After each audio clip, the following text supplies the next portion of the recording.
I am an eternal optimist. So please, God, don't tell me that you're an eternal pessimist. I like to say I'm a realist. Oh, it's great. We're going to get along great. This is going to be great. This is Inside Wisconsin Sports with Trevor and Josh. Crowd is here, about to blow, waiting for me to start the show. Out the curtain, lights go up from home. Whoa!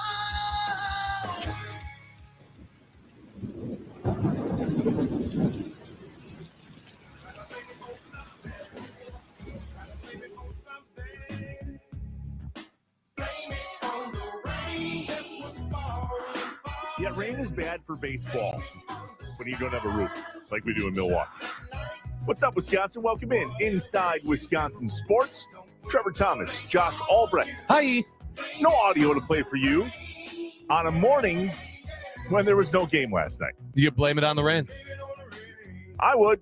They can blame it on the rain in Louisville as well, where the Nashville Sounds were supposed to play last night. Because that's typically, when you host a sports show, you go, all right, Brewers, right? Let's get some. Oh, nothing. Yeah. All right, let's go click one down level. Nashville. Wait a minute. What did they do? Bats Stadium doesn't have a roof either. They blamed it on the rain. The Brewers game will be made up in July. The Nashville Sounds are playing it.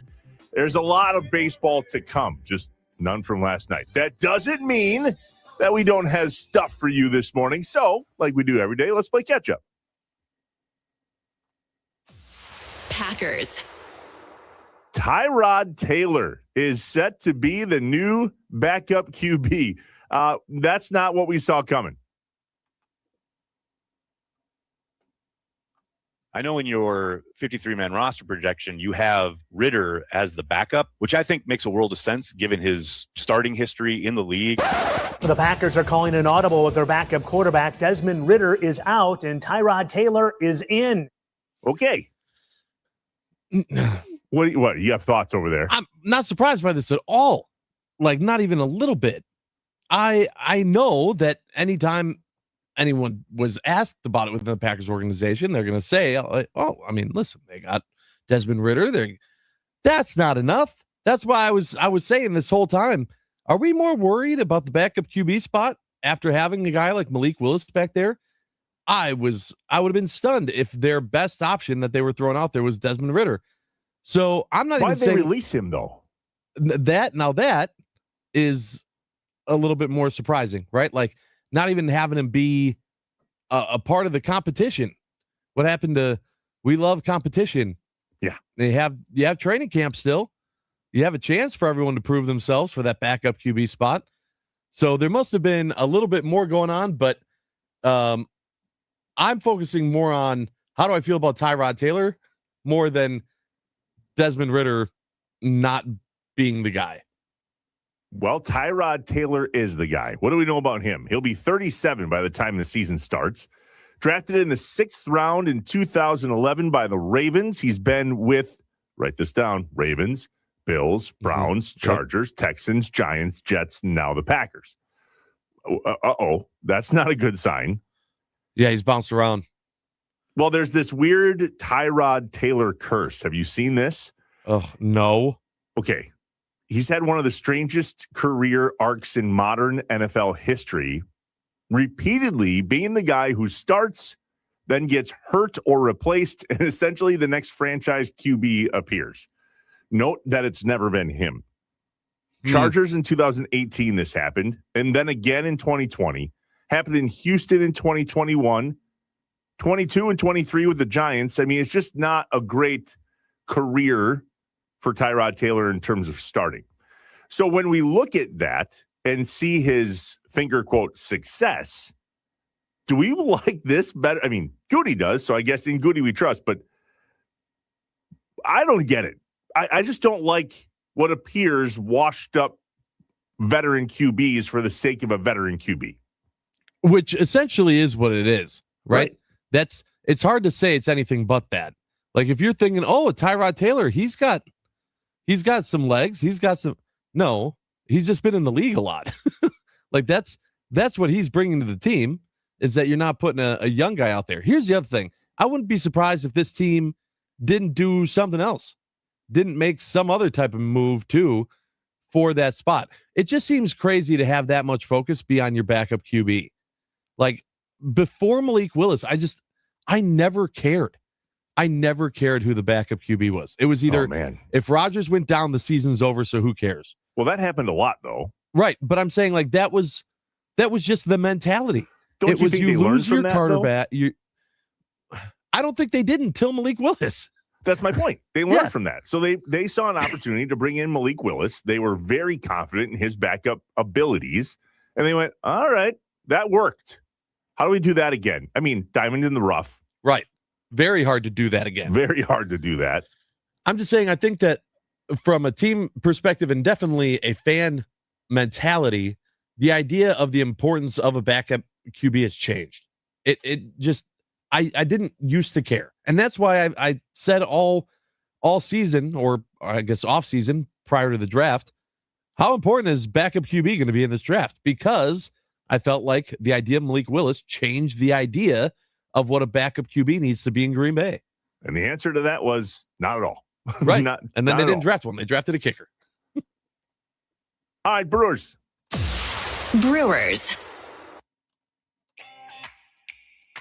Yeah, I love a rainy night most times. Summer rainy nights when the Brewers are home are fine. Kind of screws a tailgate. True. Now, it did allow me to watch a movie last night. Yeah, it did. We're going to talk about that in the Malott Meets Morning Mind Dump, which is exactly where we talked about it yesterday. You need to brace yourself. My review is not what you expect it to be. Oh, I don't care what the review is. The fact that it happened is all that needed to happen. Brewers Cards postponed last night, rescheduled for July 7th as a day-night doubleheader. There was some news, though, from the Brewers organization yesterday. They announced that there's a Legends game on July 24th. So it's AmFam Field's 25th anniversary this year. Mm-hmm. And the Brewers, according to their website, have invited some of our favorites back for an alumni game. So pause here for a moment. They coined this as an epic alumni Legends game after the Brewers play the Rockies on July 24th. They're also going to offer special discounts before the game, possible meet and greets, blah, blah, blah. When we watched the home run derby, the alumni home run derby, right, the last thing I thought it was epic. Okay. Yeah. It just wasn't. Right. It didn't live up to the expectations. What are our expectations of an alumni Legends game? Well, here was my first thought. Don't you need more players? Like, don't you need like 18 guys in that? Well, if you're gonna have a game, they listed that they're featuring Ryan Braun, Jeff Jenkins, Ben Sheets, Mike Moustakas, Giovanni Gallardo, and many more Brewer alumni. Yeah, like a lot more. Right. So I'm just thinking like, okay, was it them and then like bottom of the barrel players over the last 20 years? You think they're playing softball? Are done? Oh, that maybe. I could get behind. Maybe. I bet you some of those guys can hit a softball out of the park still. Honestly, even if it was baseball, I don't think it's going to be epic no matter what. Exactly. But, I agree. But I definitely am the most curious just about who they're fielding. This is a home run derby. You can have 6 guys. It's a home run derby.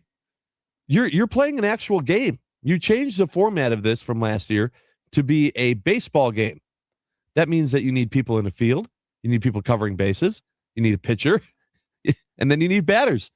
I'm just looking at, all right, you're putting on a play. You got a lot of roles to fill.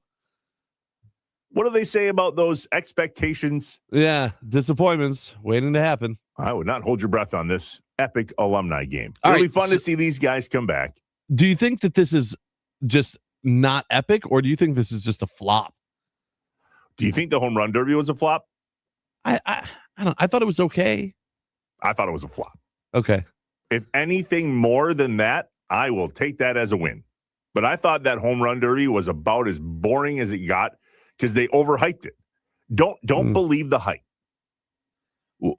What did you want it to be more? Just more youth Home and runs? home runs? Yeah, Yeah. I was looking for more home runs in a home run derby. Yeah. sure. I mean, I'm sure. Sure. I'm, I mean, there's that. I'm sure they were too, but I don't know. I didn't expect the guys to go up there and hit, 15 apiece. I didn't expect them to suck. Most of them sucked. Yeah. Just I mean, saying. also, a lot of them are old. Maybe we don't use the word epic. Yeah. And listen, I hope that this is amazing. I want to watch this and go, oh my God, that was great. Let's do more of that. I know. Yeah. That's exactly how I feel. Yeah. So you know what? Let's end our Brewers report with random highlights from Cooper Pratt. Okay. The 2-2. Pratt hits a drive to right toward the corner. Peguero long run, slides and can't get it. That's a base hit back to the wall. Pratt heading for 2. Pratt around second. He can fly. Turns on the Jets to third. Slides in with a triple. 3-2. And Pratt yanks one to third. That's a base hit down the line. All the way into the corner. Pratt around first wanting 2. He's going to pull into second with a standing double. National Hey. Sounds play-by-play. Hey, good for you, Cooper. Hey, there we go. 226 he's batting in the MILB. 1 home run, 8 RBI, 9 stolen bases over 93 at-bats. Not exactly lighting it on fire. No. And that's the big thing, the big frustrating thing for Brewers fans is we're sitting here and we're seeing all these, a few of these guys that just continue to go 0 for. Yeah, I mean, everyone went 0 for last night. They didn't play. But, it's okay, great. Let's bring up some of these guys that are in the minors. Oh, okay. The guy you just signed to an 8-year deal and kind of went all in on. Yeah, he's batting 230 in the minors. Yeah. Well, That's not good either. developmental. That's what we keep telling ourselves. All right. On to the Badgers developing things.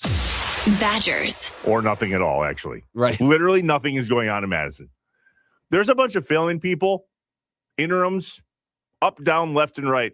And it seems like they're totally good with it. It is literally a still wait and see game going on in Madison.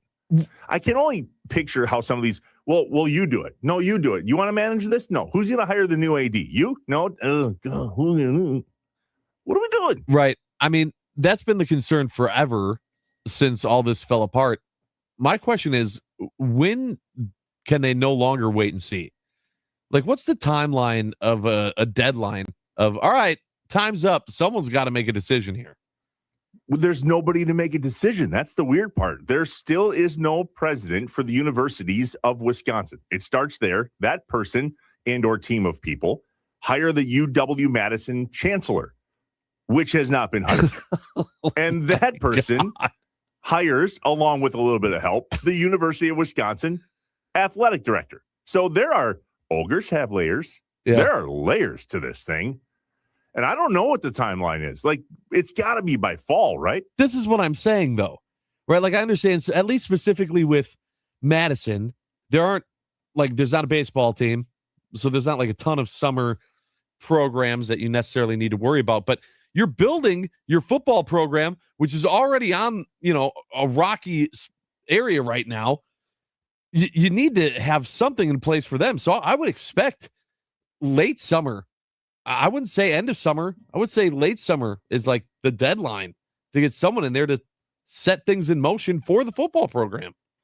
But the football program is continuing on. Everybody's under contract. It's not like they need a guy to rubber stamp things. Yeah, I still feel like it's a really, really bad look if you don't have someone in place. I don't disagree. But there's layers. Too many layers. Do we expect any surprises today from Taylor Jenkins? Bucks. What are we going to learn? I mean, really, this is purely introductory, right? Yeah. This What are your is expectations? exactly what I was expecting, like the Gannon presser to be. Like, you don't have to wait because it's a PR. Hey, how you doing? I'm Taylor Jenkins. For those of you who don't know me, I'm Taylor Jenkins. I've been in Milwaukee before. I'm very excited to be here. I look forward to coaching this team and playing for a championship. Any questions? Yeah, here's 19 questions straight about Giannis Antetokounmpo. Yep. I would love to have Giannis on this team. I think he's one of, if not the best players in the league. So that's a good piece right there. Do you think he's going to talk about Giannis today? I think that he has no reason to not compliment Giannis. He's not going to say anything about if he knows or expects Giannis to be playing on a team. He'll just say that he would love to coach Giannis and thinks he's a great player, which answers zero questions. What if he doesn't talk about Giannis at all? Then I'd be very mad at the media that's there asking questions. Do you think that he'll decline? No. It's messy. The only way I think he declines is if he's straight up asked a question of, has he talked to Giannis about Giannis signing a Supermax and staying here? Like that. That's above my head. Can't really talk about that. Right. You know, that's something that the organization and Giannis, they're working through that. I hope he does, because I think as I mentioned, I think he's a great player, and I think that the Bucks are better when Giannis is here. Okay. And then next question. Next please. question. Right. I think that this is going to be a very PR filling presser. That's it. If not Lambeau Field for a presser like this in Green Bay or AmFam Field in Milwaukee, I don't know where else you would choose to have one, like the Milwaukee Art Museum. I'm still puzzled by that. Yeah, I thought it was kind of cool. And the more I thought about it, I was like, I wish that they would do that more for other pressers. Like, don't have the Jonathan Gannon presser at Lambeau Field. You know, have it. Where else? I don't know. Pick a random spot in Green Bay. National Railroad Museum. Sure. No. Why? Why is my question. I agree. Show off a different part of the city. I don't know. Why not? Could be fun. Imagine if they had when they do get the new AD, they're having the presser outside of Wando's bar right there on, or State Street Brats. Well, Wando's was where Jump Around was invented. Imagine the new AD coming out of Wando's with a fishbowl, the jumper. See, now that I can get behind because there's a story. That's fun. Art Museum, I just don't get. Well, the Art Museum is just like an iconic symbol of the city. Architecture, yeah, for sure. That's all right. Anything else? Anything else? Yeah, I got something else for you. Shoes. I don't know if you saw this, but the Brewers, who have gone all in on their new City-State Connect line and jerseys, still offer in them, but great drop of different stuff. Had a preview that came out a couple weeks ago of some Nike Air Maxes that are all branded like that drop of the City Connect. And everyone has been saying, regardless of what you thought about the drop or the jerseys, everyone loves the shoes. They're sick. Right. So that's great. All right. There's one thing we can all get behind. Yeah, but good luck getting the shoes. These shoes are essentially collector's items. Like, they are for the sneakerheads of the world. That's what you're going to get. So if you haven't seen them, they're all over Twitter. You can find them there. But they're going to be exclusively sold at the Moda 3 store on May 9th at 9 a.m. in Milwaukee. They tell you, get there very early to get them because they will sell out immediately. You can only get one pair. Sizes are men's available from size 6 to 14. If you can't be there and you're going to the game on May 9th, there will be a limited number of the shoes available during the game, meaning you're going to want to be there waiting in line to be the first one in the stadium to get the shoes. But they're going to go fast. They're not going to be sold online. And I believe they're $150 for the pair. Wee. Yep. Well, they're sick. I mean, Barrel Man's on the tongue. It's in that Wisco blue. They're really cool shoes. Yeah, they're great shoes. How quickly after someone buys a pair are they going to be on eBay? I mean, literally instantaneously. And they will be at least double in price. And they should be more. The people that are listing them for double are going to be people that don't know the true value of the shoe for a sneakerhead. Sneaker collections are like those people. I collect a lot of shirts and hats. I got nothing on shoe people. Like, would you wear them? I would wear them. And, so would I. And a lot of people would think that's travesty because it's like the collectors for shoes. I'd actually like to know if anyone listening right now on the Nicolay Law Fan Talk and Text line 414-677-1250. if you are a shoe collector, if you're a sneakerhead, how many shoes do you wear, and how many do you just have on display? Because everything that I collect, I wear. Do sneakerheads display their shoes? I feel like they're in boxes in a closet. Yeah. Well, I think that's for the most part true. But then there's also like, game worn shoes. Like they get shoes, different. Is that a sneakerhead or is that now a collectible? I think it all ties together. People just are obsessed with collecting shoes. This is what happens, people, when the Brewers rain out. It's shoe collection conversation. That's right.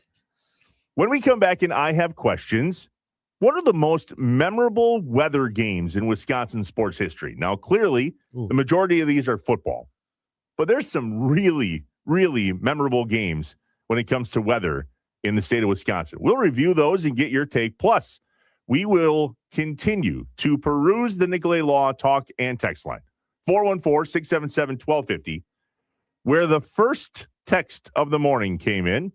And it said, can we please talk more about the movies Trevor hasn't seen?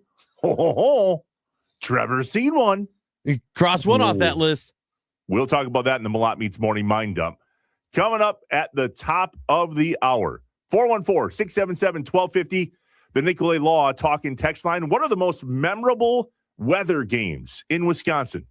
We're back in a bit. It's Inside Wisconsin Sports with Trevor and Josh, live from the Wisconsin Sports Radio Network studios, powered by the Potawatomi Sportsbook.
When things just don't add up, Trevor and Josh ask the hard questions or just point out how messed up stuff is. I only have one question. Can you fly this plane and land it? Surely you can't be serious. Do you view this season as a failure? You asked me the same question last year. What's the most important question the Badgers have to answer Saturday? This is a great question.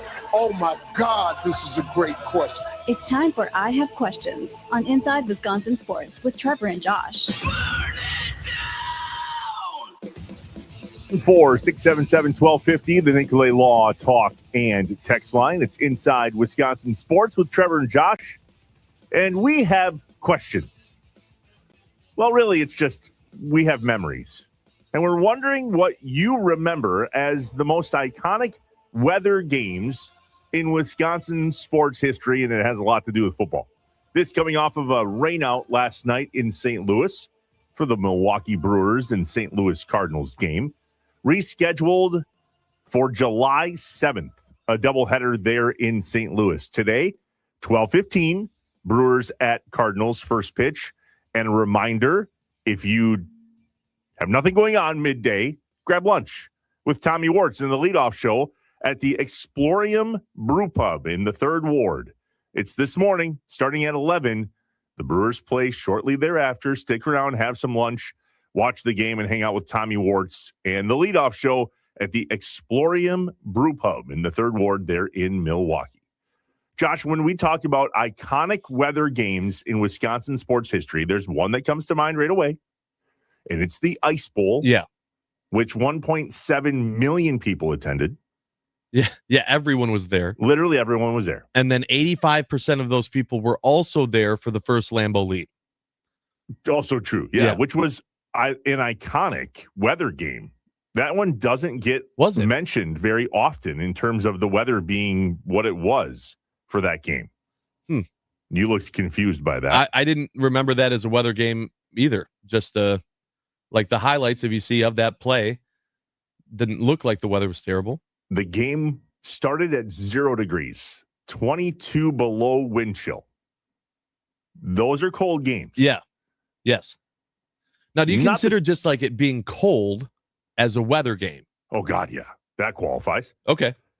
The NFC Championship game, 2007, Packers-Giants. Yeah. The coldest game I've ever been to. Also, the worst ending I've ever been at in terms of a sporting event. It was -1 with a -23-degree wind chill. So in comparison, we're only talking 1 degree warmer for the Lambeau Leap game. Yeah. I had toe warmers on my cheeks and on my chin. This was pre-beard, full head of hair, Trevor. Walking out, I don't think I felt my feet for about 12 hours. It was god-awful cold. Don't bother getting a beer. It literally froze before you had the ability to even try to drink it. Yeah, but that's also like not super cold, not that cold, but don't you kind of expect those elements at Lambeau? Like, isn't that part of it? Like, the coldest that I can remember being at Lambeau was and also super depressing loss, was the 2021 NFC divisional playoff game against the Niners when they lost 13-10, whatever that was. That was a super duper cold game. But was it? It was 14 degrees. Like, think about that. Fair. 16 Felt degrees really warmer. Like, maybe it was the cold. loss that made it cold. Yeah, that's fair. 0 degree wind chill, don't get me wrong. And it was a bad loss. 13-10, Niners over the Packers. But it was cold, don't get me wrong. But man, there's a difference. You know, we live in Wisconsin when late in the winter, it's in the 20s, and we go, this feels good. Yeah, right. Exactly. I got to say, when I think about weather games in Wisconsin, though, my brain always goes to 2019. And when there was that short period of time where it rained and they had to pull out the tarp at Miller Park. I think I've shared this with you. I was there. Yeah, you were there at that game. So hot. Yeah. But I just think it's so funny. Like, they showed the radar. They showed like the radar, and it was clear everywhere. And then just a little boop, one little green spot right over the stadium. This is unique. And then they shut that roof, and it was sweltering, muggy, rainforest hot. at Miller Park. I literally looked at someone and was like, I'm looking up at all of the ductwork, and I just frankly assumed that they could put on an AC or a vent of some kind. No. There's no anything close to that at Miller. That is just for heat only. And do you remember the Mud Bowl? They did lose that game too. That was the other. What a lot of these really bad weather games, Wisconsin teams did not come out ahead. Well, there's one that they did. The 2008 Snow Globe game. Packers 42, Seahawks 20. I was at that game. Ryan Grant fumbled on the first two possessions of the Packers, went down 14-0. And then the heavens opened up with the largest snowflakes I've ever seen. And it was on the cover of a Sports Illustrated. Yeah. I have that. I have my ticket. It was iconic. Brett Favre throwing snowballs. Yeah. Decking other players with it. I mean, just Favre was a kid in a candy store. Little did we know at that moment that was his second to last game, the last game coming shortly thereafter in the NFC Championship game. But that Snow Globe game was one of the most memorable sports moment of my life. I have a question about just the weather games in football. Like, we've seen bad weather here, but like you talk about some of the games in Buffalo, right? Where like you can't even necessarily see what's happening on the television because the conditions are so bad. And it absolutely affects the play. Like we've seen some where it's so windy and snowy that they don't even attempt throwing the ball because they're like, it's not, you're not going to get it to the receiver. Yeah. Do you hate those games? I love those games. Okay. I love those games. It's meant to be played in the elements. Agreed. We talked about this a few months back. Big Cat from Barstool Sports tweeted that someday, maybe 20 years from now, we're going to regret building all of these stadiums with roofs. Sports are supposed to be outside. Well, football is supposed to be outside. Like baseball's supposed to be outside. Yeah, but you can't. The thing is, you play in the elements. Baseball doesn't play in the elements. That's the problem. Yeah, they do. They play in the rain. They just don't play in the downpouring rain. Oh, come on. I feel like games get postponed due to weather way easier now than they used to. You're absolutely right. They do not play through the elements like they should and or used to. That is 100% true. Right. Think about how many games the Brewers in recent history we have had at Wrigley where it's been like, all right, yeah, there's going to be rain in the forecast. And they go, yeah, rain's coming. We're just going to postpone it. And then it doesn't even rain because they didn't even wait for the rain to come to make that decision. And then it ended up, there was no rain, but they still canceled the game, postponed it. Soft, super soft. Money, lots of money. You just don't play through the things. That's why we see the need for a backup quarterback in the NFL now more than ever. We talked about that earlier with Tyrod Taylor. That has very little to do with the right fit and more to do with we know that there's going to be a time when that person is warming up. Yeah. That rarely happened in the Favre era. He played through everything, including weather. Just not the way it was anymore. What about super hot weather games? The first Packer game I ever went to as a kid, it was really early in the season.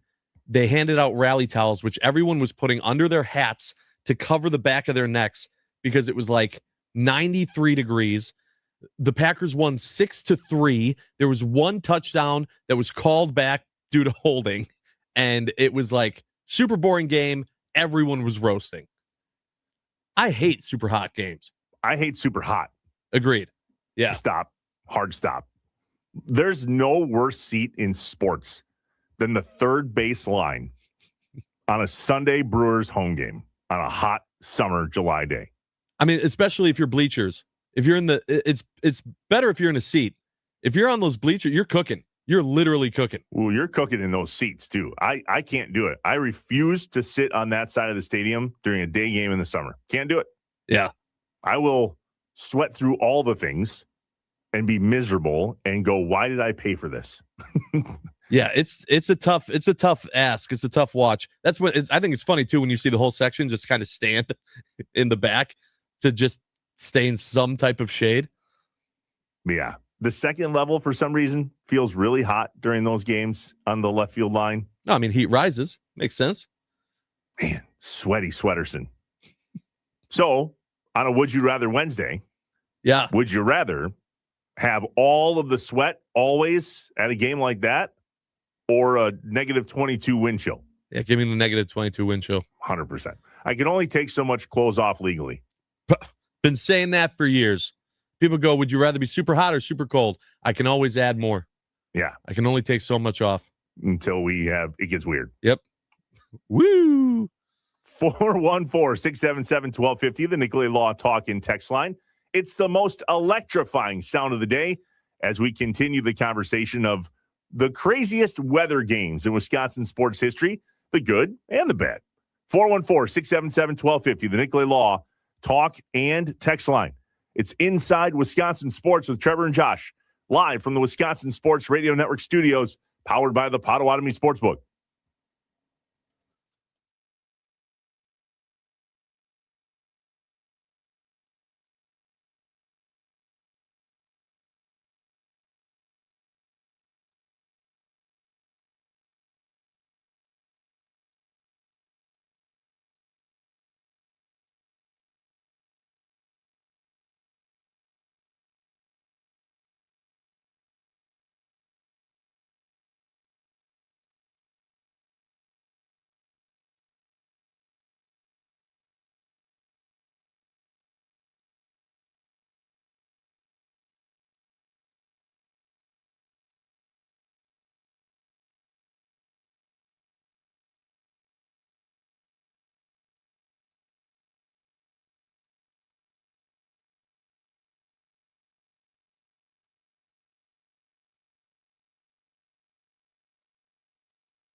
It's time for The most electrifying, Sound of the Day the most electrifying. on Inside Wisconsin Sports with Trevor and Josh. Brought to you by Best Electric. Learn more at bestelect.com.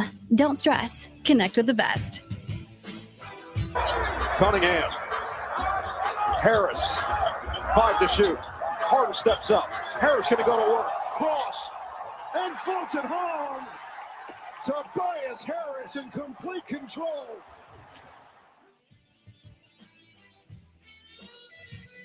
Former Milwaukee Buck Tobias Harris with the crossover on James Harden as the Pistons beat Cleveland. Call courtesy NBC and Peacock is our most electrifying sound of the day, brought to you by our friends at Best Electric. Remember, no job is too big or too small for Best Electric. Don't stress. Connect with the best. Call them today or visit bestelect.com. Trevor, I asked you if you knew who Tobias Harris was. You said no. If you would have asked me if Tobias Harris was still playing basketball, I would have said absolutely not.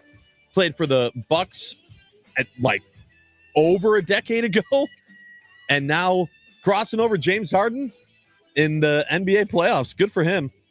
Pistons take the win. If you hear the name Tobias Harris is not the first Tobias I think of. Myers, of course. Yeah. Well, and that makes sense because that's a Tobias that's played in the state in this decade. Yeah, that helps. 414-677-1250, the Nicolay Law talk and text line. The craziest weather games in Wisconsin sports history. Jason in the 920. I was at Melvin Gordon's 408-yard rushing game. It was cold, and in the second half, light snow started to come down at Camp Randall Stadium. Yeah. It was beautiful. You remember that game? I don't. I remember like the game itself. I don't remember the elements or it starting to snow.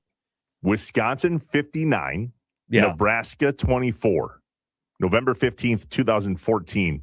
Not a playoff game, but a big sports memory.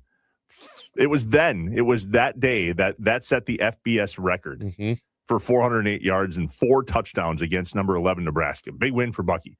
Those were the days. Yeah. If only we would have known that those were the days while we were in them. You know. So what's worse? The cold games or a really wet, snowy game? Yeah, I was going to ask about just the difference between rain and snow. I'll take a snow game over a rain game. 100%. But would you take a snow game over a freezing cold game? Because it's a different ball game, no pun intended. I still think I would. I still think I would take snow over super cold. I don't do well with really, really wet clothes. You can plan for cold. It's difficult to stay dry. I know, like moisture boots and weather, it's different. I don't know, man. I'd rather hunt in the cold with no moisture than tons of snow. Everything gets wet and foggy. Yeah. I don't know. Like, it depends on if it's just fluffy snow, if it's just like a snowy day, snowy night, I don't know. That's different. If the snow is practically rain, then yeah, then at this point now I'm considering it a rain game. I'm soaked and cold, and that sucks. I don't want that. The 2021 divisional snow/cold collapse, Packers 49ers in the playoffs. I remember that game vividly as well. We tailgated that day prior to the game, hung out outside, and then ended up in the Miller Lite end zone with some friends where there's an inside option. Food, drink, the whole thing. That was almost worse because you're all bundled up from all things outside. Our seats are outside. And then you get into the Miller Lite end zone and it's warm and you start to take those layers off and you get something to eat and then you layer back up. I don't know about you, Josh, but I can't layer up without starting to sweat. That's a thing. Yeah. And then you go outside. Now you're miserable. You go back inside. That was a weird deal. I remember that being so cold. Was that the Randall Cobb halftime Hail Mary catch?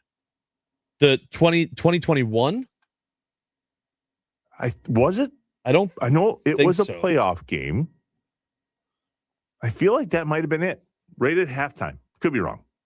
I remember that game because the snow wasn't even that bad, it didn't seem, during the game. But then not only did they lose, but then traffic getting home was terrible. Like, we were barely a mile away from the stadium. It had been 2.5 hours after the clock hit zeros. Ugh, that was a miserable day. How many Packers games over the years have the write-up of Packers special teams disaster? That was that game. Yeah, right. Blocked field goal, blocked punt, Robbie Gould for the Niners game-winning field goal, walk-off. Yeah, it was the worst. From where I was sitting during that game, it was in the end zone where they recovered that blocked punt. And it was at that point where I went, like, the Packers were still up even after that, and I went, this is over. It's over. I like the fact that we got a Southern boy in charge of special teams. 0 Fs, I'm guessing, from Cam Acord. We need something different. We do. That's the thing. I don't even know that I think he's the magical answer, but it's just something needed to change. I think the biggest thing that you can talk about with special teams over the offseason so far has been Goody's had to make moves that specifically are for special teams. I don't think we've seen that for a while. Well, so good. So be it. Right. Having Sky Moore return punts and kicks, maybe both, maybe just one. I don't care. That's a great move. Giving McManus some reasons to sweat. There's a lot of people that are saying that he will not be the kicker. If we're going to draft the kicker, he's definitely going to be the kicker. If you're Brandon McManus, how do you feel about that? Now you have to go through all of camp. Listen, he just got paid $1 million roster bonus, so I don't think he cares that much. Well, but if he wants to still have his job, if I'm thinking I'm going to have my job as Brandon McManus, I'm kind of crazy. Like, you absolutely have to hope that the guy they drafted doesn't do well, and you have to do perfect. Like, that's the situation he's in right now. Pretty much. Yeah. The Malott Meets Morning Mind Dump is next on Inside Wisconsin Sports. Yesterday, it was a doozy. We talked a lot about holes in the resume in regards to movies. And whoa, you all were loud. Now, here's the weird part, Josh. We had no intention of that going towards sport movies. That is not the first time we've talked about sport movies. Right. And I had numerous people in my life come up to me yesterday and go, you haven't seen that or this? Mm-hmm. I was like, do you listen to our show? We talked about this 6 weeks ago. Oh, I must have missed it. All right, that's valid. I understand. Whoa. I did not expect the heat I got. And I have bad news in regard to some of your opinions about sports movies. Oh, boy. I watched Remember the Titans last night. Brewer rainout. I was going to do it anyway. We have a giant TV in our garage where we host Packers and Brewers games and all that stuff. And then there's a smaller TV off to the side. And we watched Remember the Titans. And I'm disappointed. It's the Wisconsin Sports Radio Network studios, powered by the Potawatomi Sportsbook. Stay here. You're going to want to.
I am an eternal optimist. So please, God, don't tell me that you're an eternal pessimist. I like to say I'm a realist. Oh, great.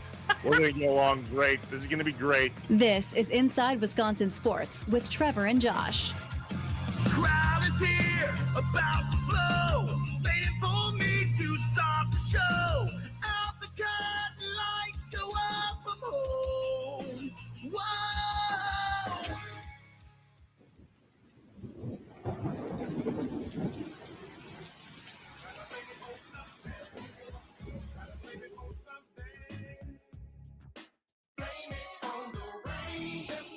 Yeah, it's definitely the rain's fault. No Brewers game last night. No roof in St. Louis. Blame it on the rain. What's up, Wisconsin? Welcome in.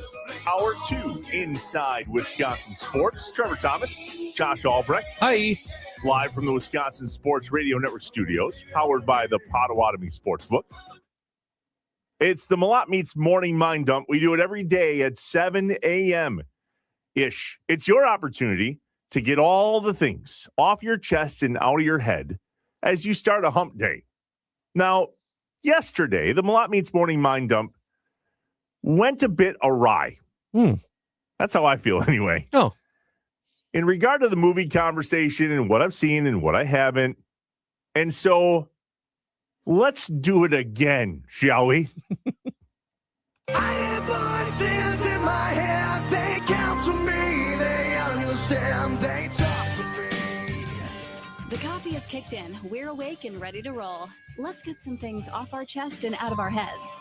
You don't know what it's like to be me out here for you. It is an up at dawn, pride-swallowing siege that I will never fully tell you about, okay? I'm as mad as hell, and I'm not gonna take this anymore. I'm in a glass case of emotion. What we've got here is failure to communicate. We've got no food, we got no jobs, our pets' heads are falling off. It's time for the Morning Mind Dump, presented by Malott Meats. High-quality meats at a fair price, safely delivered to your front door. To learn more, visit wisconsinmeatmarket.com. Experience the power of the family meal with Malott Meats on Inside Wisconsin Sports with Trevor and Josh.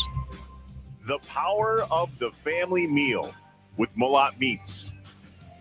High-quality meats at a fair price, delivered right to your door. To learn more, visit wisconsinmeatmarket.com.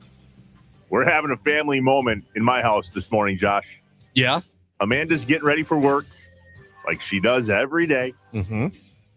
But this morning, our oldest drove himself to school early for a football practice. Oh, okay.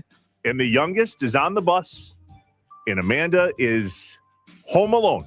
Oh, boy. Oh, yeah. Oh, she's going through it. A little bit. Mm. I chatted with her in the break, and I looked at her, and I said, and so it begins. Yep. And the cat's in the cradle and the silver spoon. Yeah. Yep. Now, there was a cool moment last night, though, in my house. The Brewers rained out, and so we got the opportunity to have what we call family movie night. And most family movie nights end in about 50 minutes. That's usually when we all look at each other and go, all right, go to bed. Falling asleep. Can't do it anymore. Wait a minute. No one in the family sticks it out for the whole movie? Literally no one. If you opened up our Disney Plus right now and looked at all of the movies that we've watched, crazy. They all say 50 minutes remaining. Would you like to restart watching this? We never finish a movie, ever. Oh, my God. We just don't. Right as you're getting to the good part. Yep. We always show. Wow. The boys have stuff. Brody wants to play games. Riker wants to play the guitar. Our attention span, shocker, it's hereditary. I mean, that's still wild to me. Since, I can't fathom that because I'm literally the exact opposite. Well, you have younger kids. No, but even... Oh, you. Right. So last night, Cinco de Mayo, kids, no Brewer game. We had to watch a movie. All right, go on, Disney Plus. Coco. Have you seen Coco? Haven't seen Coco yet. Oh, no. Coco's great. Yeah, I mean, you're going to cry. Everyone cries. Okay. Good segue. But it was the movie we put on, Cinco de Mayo, close enough. And we ended up putting, Jack had to go to bed. It was too late. Julie went and put Jack to bed. Jordy and I still stayed and watched the movie. And then Jordy went to bed with about 10, 12 minutes left in the movie. You're out of your mind if you think I didn't stay there and finish it. I'm not just going, no, I got 10 minutes left of this movie. I'm finishing the movie. You're going to rewind that, though, and finish it with Jordy, right? No, he's seen it. Oh, okay. Yeah, we've seen it a bunch. So that's one of the things that we're up against in the old movie watching category. And so last night, I put out on my social media platforms, it is happening. We had Remember the Titans on TV. I mentioned this yesterday. Mm-hmm. There's a high likelihood that I've already seen that movie. I just don't recall having seen it. Was many moons ago. That's what you said. Yep. I can confirm I've seen that movie before. Okay. I can also confirm why I don't remember seeing that movie. Is that a sports movie? Yes. Why? Because the football team's involved? It's not a sports movie. That's very much a dramatic style movie. And that's why I don't remember seeing it. The message in that movie had very little, if anything, to do with sports. That was a life story based in the 1970s and figuring out around a sports team. But that's it, though. The sports itself had very little to do with them. I watched the whole thing. Sports is what brought them together. Sports is what connected them. Sports is what took down the walls of the racial undertones and everything. It was all sports. It was all that's football. So interesting. I honestly, so there's people already on the Nicolay Law talking text line, 414-677-1250. JB in the 920, who is on one right now, but gets grace for very, very real reasons. You suck, Trevor. If you don't Remember the Titans, you aren't wired right. No, hold on. That's not what you said. That's not what I said. I loved the movie. The movie was phenomenal. I remembered it once I got into it, but I did not remember how it ended. Spoiler alert, they win. Didn't see that coming. Forgot about the car accident. And I was like, oh, yeah, there's that. But I don't view that movie as a sports movie. And I think that's my struggle with sports movies, if I'm being completely honest. The idea of wrapping a story around sports is great. Like, as an example, one of my favorite movies is Radio. Okay. Is that a sports movie? Yes. See, I don't view it. So that's just the difference in how we view movies. I don't view that as a sports movie. Can you tell me what is a sports movie to you? I think I'm struggling with that. Because I think more documentary style, probably. Like Miracle is all based around the sport itself and the history of the Olympics and having not done that and the team that wasn't supposed to win. By the way, I haven't seen that, but I know the story. I can't sit through it. I tried. So these are just not my style of movies. That's where I'm landing here. So I listed here on my side the top 10 movies every sports fan should see. Wait, hold on. Before you get to that, I got a question. I got timeout, 30 seconds. Because I'm trying to scoop my brain off the floor and put it back in my head from the words you're saying right now. Is Major League, in your mind, a sports movie? Yes. Okay. The whole thing is based on the team and winning and being terrible. But they go through all these other people's life events. This team that came together with guys that are past their prime, guys that are full of themselves, guys that are looking for a second chance. But that was all based on the sport. I just don't listen. Again, loved the movie, but that story was not based on sport. Certainly, football brought it together. Certainly, that helped fix the divide. The team aspect of it, the coaching story in that was really fascinating. And watching how at the end they had to essentially lay down their guard, if you will, and realize that they're better together. But I just watched that. I wasn't watching it as a sports movie. Does that make sense? No, it doesn't. Well, the first person I saw today, I said that to here in the building, and they're like, "That I totally get that." Was that person a mirror? Because otherwise, I don't understand how that could be the case. There's literally a segment that Sparky does on Wisconsin Sports Daily called "Plead the Fifth," where they say what people in sports should have just stayed quiet on the take. There's no way that this take from you does not make that segment. I am flabbergasted right now. That is sports movies. That I'm going through all of them in my head. Rudy, same thing. I mean, all of these movies are sports is a part of it, but the sport itself is not like the main. But it's now clear to me why I haven't watched these movies, because I would not seek that style of movie out. So I watched it last night and I was like, amazing movie. Love the message. We talked about it as a family. All of those things are true. Sparky just texted us. Plead the fifth. Thank you. Yep. You're welcome, Spark. Okay.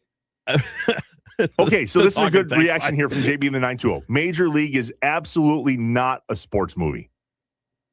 What? No, he's I think he's being sarcastic. I don't know. I'm looking at Nick and Greenfield. Trevor, the name of the movie literally tells you to remember the football team. See, but that's the weird part. That's not it either. I know the scene you're talking about and the amazing pep talk in that game when he finally decided to take control and get the team to do what they needed to do. And that is a very sports moment. I view movies about the message. And here's a question. What type of movie is Remember the Titans? You can't say sports movie because that's not a type. Is it a drama? Why can't I say sports movie? Because it really does not have a lot to do. Like, is that a sports movie? Maybe that's what I'm asking. Is that a genre? Is a genre sports movies? Yes. If I can go to Google and I can type in sports movies and get over 30. No, I'm saying, like, is there an award for sports movies? No. Okay, that's my point. But right? I think there's only two. I think there's only drama and comedy. Well, there's action. There's thriller. But there are no awards for those. But you know the genre, right? That's again, I knew this wasn't going to be a popular opinion. No, it wasn't. I did not leave that movie going, wow, what an amazing, like, if I had my son, my oldest, who wasn't home last night, sit and watch that with me, the message is so greater than football. So this is from AI, Google AI. Main movie genres include action, adventure, animation, comedy, crime, documentary, drama, fantasy, horror, musical, mystery, romance, science fiction, sports, thriller, western. Those are your genres of movies. So, and so which one do I need to watch? The sports genres revolves around a sports setting, athletic event, or competition. So hear me out on this. What's next? I watched it. I'm in. I will do what you guys are asking me to do. I'm all in on this. I'll just have to watch it a little bit differently because maybe I'm too deep. Maybe I'm all in my feels. I don't know. I just did not watch that and go, oh, that's all about football. Ooh. Just didn't. Ooh. Okay. All right. Here's a good point to dive deeper into this from the 906. If you take football away from the movie, you don't have a movie. If you take baseball away from Major League, you can still make a movie based on the players' backstories they showed in the movie. Okay, here's a question. So that 906 is saying is a reason against Major League being a sports movie because you can still, it'd be a crappy movie, but you can still have the movie without the sport. Do you think you can tell the story that Remember the Titans told in a different way without football? No. Really? Because the whole reason why it works is that the players were forced to put the racial biases aside to play football together. If you take the football aspect out of the movie, they never look at each other as equals and brothers and force the city and the town to do the same. It all comes together because of football. Football absolutely has to be a part of that movie. Beyond just the obvious. So what movie's next? I have a whole list of movies. Oh, my God. Oh, God. Andy Racine. So is Die Hard a Christmas movie? That's a debatable deal. So what movie's next? I have a list of the top 10 movies every sports fan should see. Remember the Titans is number 2. Check it off my list. I got it. Yep. Which one's next? Let's be real. I have not seen many sports movies. What's number 1 on the list? Hoosiers. Have you seen Hoosiers? No. My buddy texted me last night, Jason, and said Bull Durham. Oh, is that one next? God, if you don't think that Remember the Titans is a sports movie, you definitely aren't going to think Bull Durham's a sports movie. It's not that, again, I want to make sure I understand this. Remember the Titans is about a football team. That's how they tell the story. I just didn't view that entire thing as revolving around sport because the message was so much greater. And I also, here's the deal, I also don't like predictable movies. Well, I mean, I don't. Okay. That's why I love the Ocean series, or I love the Dark Knight series, the Batman series. You have no idea how those movies are going to end. That's my kind of movie. National Treasure, 21. Maybe I don't like sports movies. I just think you just don't. I think, like, I was going to say Rocky because that's like the next big hole in your resume that I thought you probably got to fill. But now you've changed all of this for me because now I'm thinking about how much of it is specific to the sport and how much of it is the other side of the story. Because 98% of sports movies are not solely focused on sports. It is the background of the characters. It's what's happening off the field, off the court, the mental side of it, the building of the team, the relationships, all of that then makes the triumph win in the sport that much better. These are sports movies. So which one? You get to pick. 414-677-1250. The Nicolay Law Talk and Text line. It's going to be a minute. I'll probably need a week. I just got lucky last night with the Brewers rain out. But what's the next sports movie that you want me to watch that I haven't seen? Again, I loved the movie last night. I just wasn't paying attention to the sport. Maybe that's the best way for me to put this. I loved the movie. I just wasn't paying attention to the sport. The sport itself had very little to do with the movie. Team aspect, absolutely. But the sport did not have a ton to do with the movie. And it's a hard look in the mirror. But if we're being completely honest with ourselves, the sport itself had little to do. I'm trying to think about what movie that's not the case in. So that's maybe my problem. That might be why I don't watch many of these style of movies. I love sports. Hi, Inside Wisconsin Sports. Nick in Greenfield says again on the Nicolay Law Fan Talking text line, the theme of Remember the Titans is much broader than sports, but that's true of many sports movies. Right. That's my point. I don't know how to tell you what the next one should be, because if that's for you, for legitimately for you to enjoy it, because they're I all did enjoy like it. that. I really enjoyed it. I knew how that was going to end. Sure. Do they all? I mean, we all know how Rudy ends, even though I've most likely never seen Rudy. At least I think I know how Rudy ends. I mean, I'll halfway spoil. He doesn't die, so there's that. Slapshot. I haven't seen Slapshot. I haven't. That was like the one hole in my. I haven't seen Slapshot, so I don't know. Should we that. both watch Slapshot? Can you get it done in a week? Yeah, I could do that. Is that a sports movie? I mean, yes. I mean, I haven't seen it. Does it qualify as a sports movie? Yeah. Yeah, absolutely. Okay. I just think that's way lower on the list of sports movies you need to check off your list. Like, you haven't seen Caddyshack or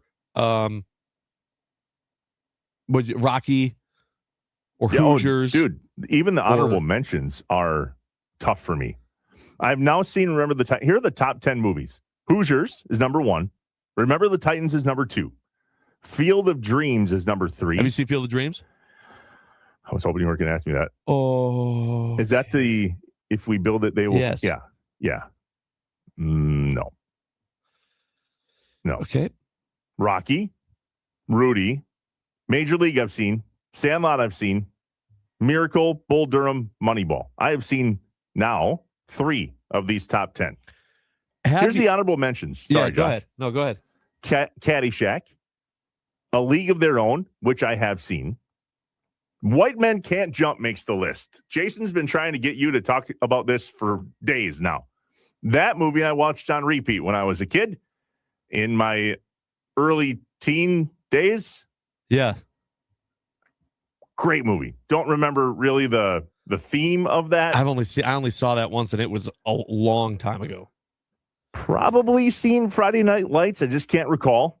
The Natural, Slapshot, The Wrestler, Happy Gilmore, Creed, and 42 are all in the honorable mentions. So, all right, which one's next? 414-677-1250. We'll read some of your texts when we get back on a Would You Rather Wednesday. That's up next as well. As if I thought yesterday was my real crucifixion. Oh, yeah. Nah. No, it just getting started. Today's the day. Woo! Jesus. 414-677-1250. The Nicolay Law talk and text line. Part of me doesn't want you to participate in that anymore, but we're just going to keep going. I loved the movie. I loved it. Remember the Titans was a great movie. That's it. I mean, you're not wrong about it being a great movie. Thank you. We're live from the Wisconsin Sports Radio Network studios, powered by the Potawatomi Sportsbook. It's Inside Wisconsin Sports with Trevor and Josh.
Inside Wisconsin Sports with Trevor and Josh